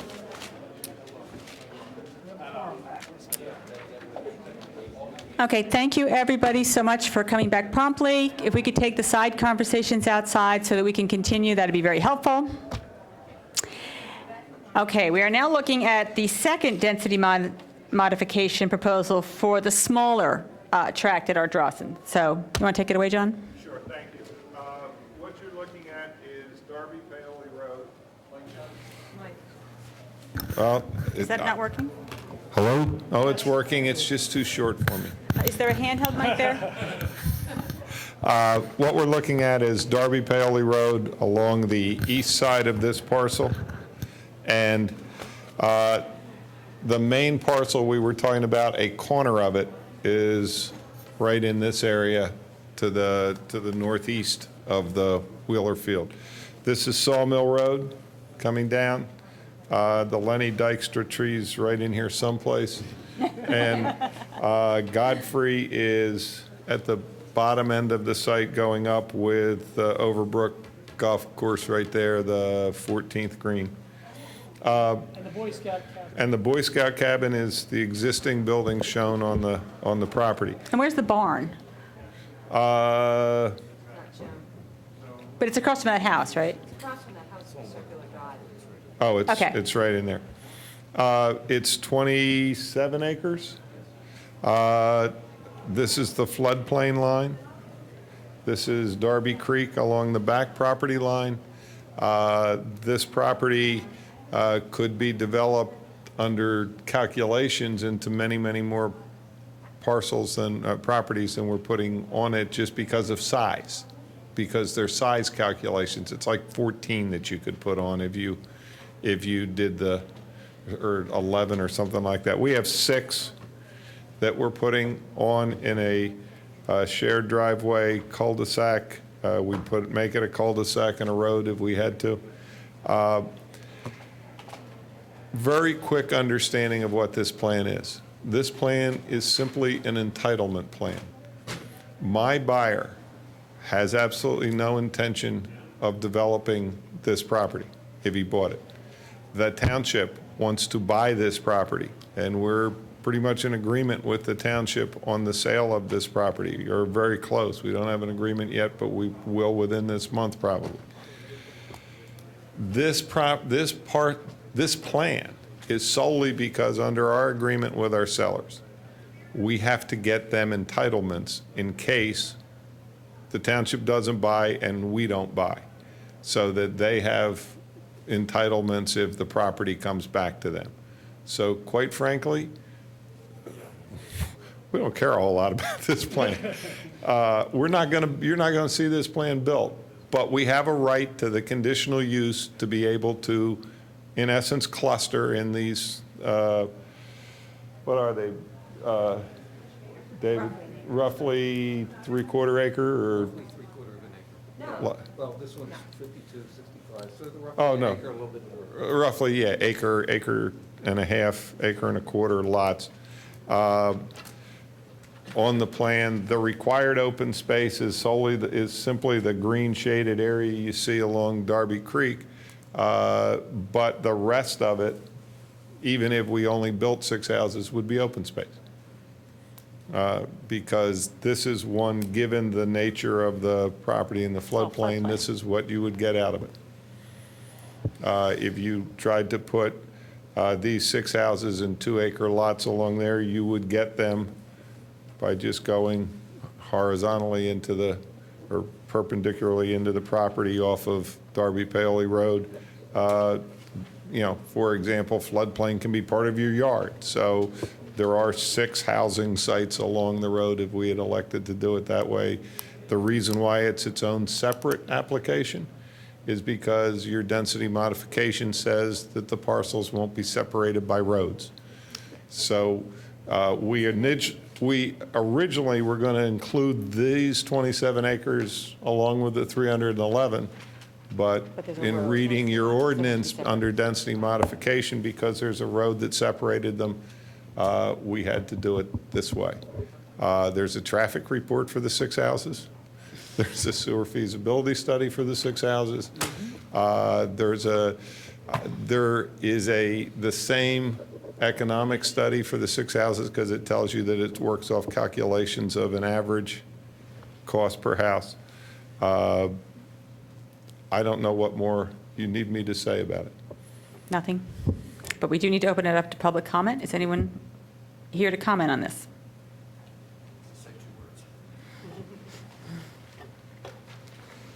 I'm Joe Fox at 820 Lawrence Lane. You can see my house is probably most affected by the potential development. However, Mr. Scott and his attorneys have assured me that if the township doesn't buy it and/or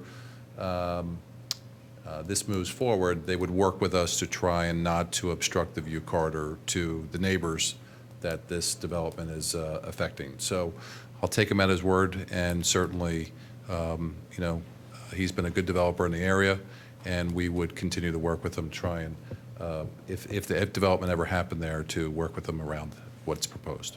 Which parcel is yours? Which house? Right there, the house? A spot? Yeah, the gray spot's mine.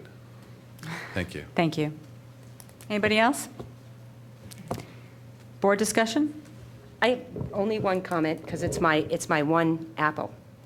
And Amy and I have talked about it, but now I'll mention Godfrey Road. In the traffic study for the big property, the amount of traffic that travels down Darby Paoli Road and the speed at which it goes, and several of us who live right there can attest to it. I've asked Amy if in the traffic study they can look at the possibility of somehow changing things and putting a stop sign in at Godfrey Road. You can literally drive from Episcopal Academy to Briarwood Road without ever encountering a stop sign that you have to stop. And it's a long stretch to go that fast. I live on Lawrence Lane, I actually know Mr. Fox, and there's not a possibility of putting a stop sign in at Lawrence Lane because of the curve of the road, but we've had 3 near misses of accidents with cars almost hitting the school bus, picking up children at Lawrence and Darby Paoli. It's an identified school district, very hazardous corner. So if there's something in the traffic study that can look at Darby Paoli and Godfrey, because at least it's a straight sight line there, even though the ridge goes up, that would be my only comment about this. Okay, can I get a motion to continue this to our next meeting? Move that we continue to the next meeting. Second. All in favor? Aye. Aye. Aye, thank you. Thank you. Is there any new business or old business? Movement to adjourn? So moved. Thank you.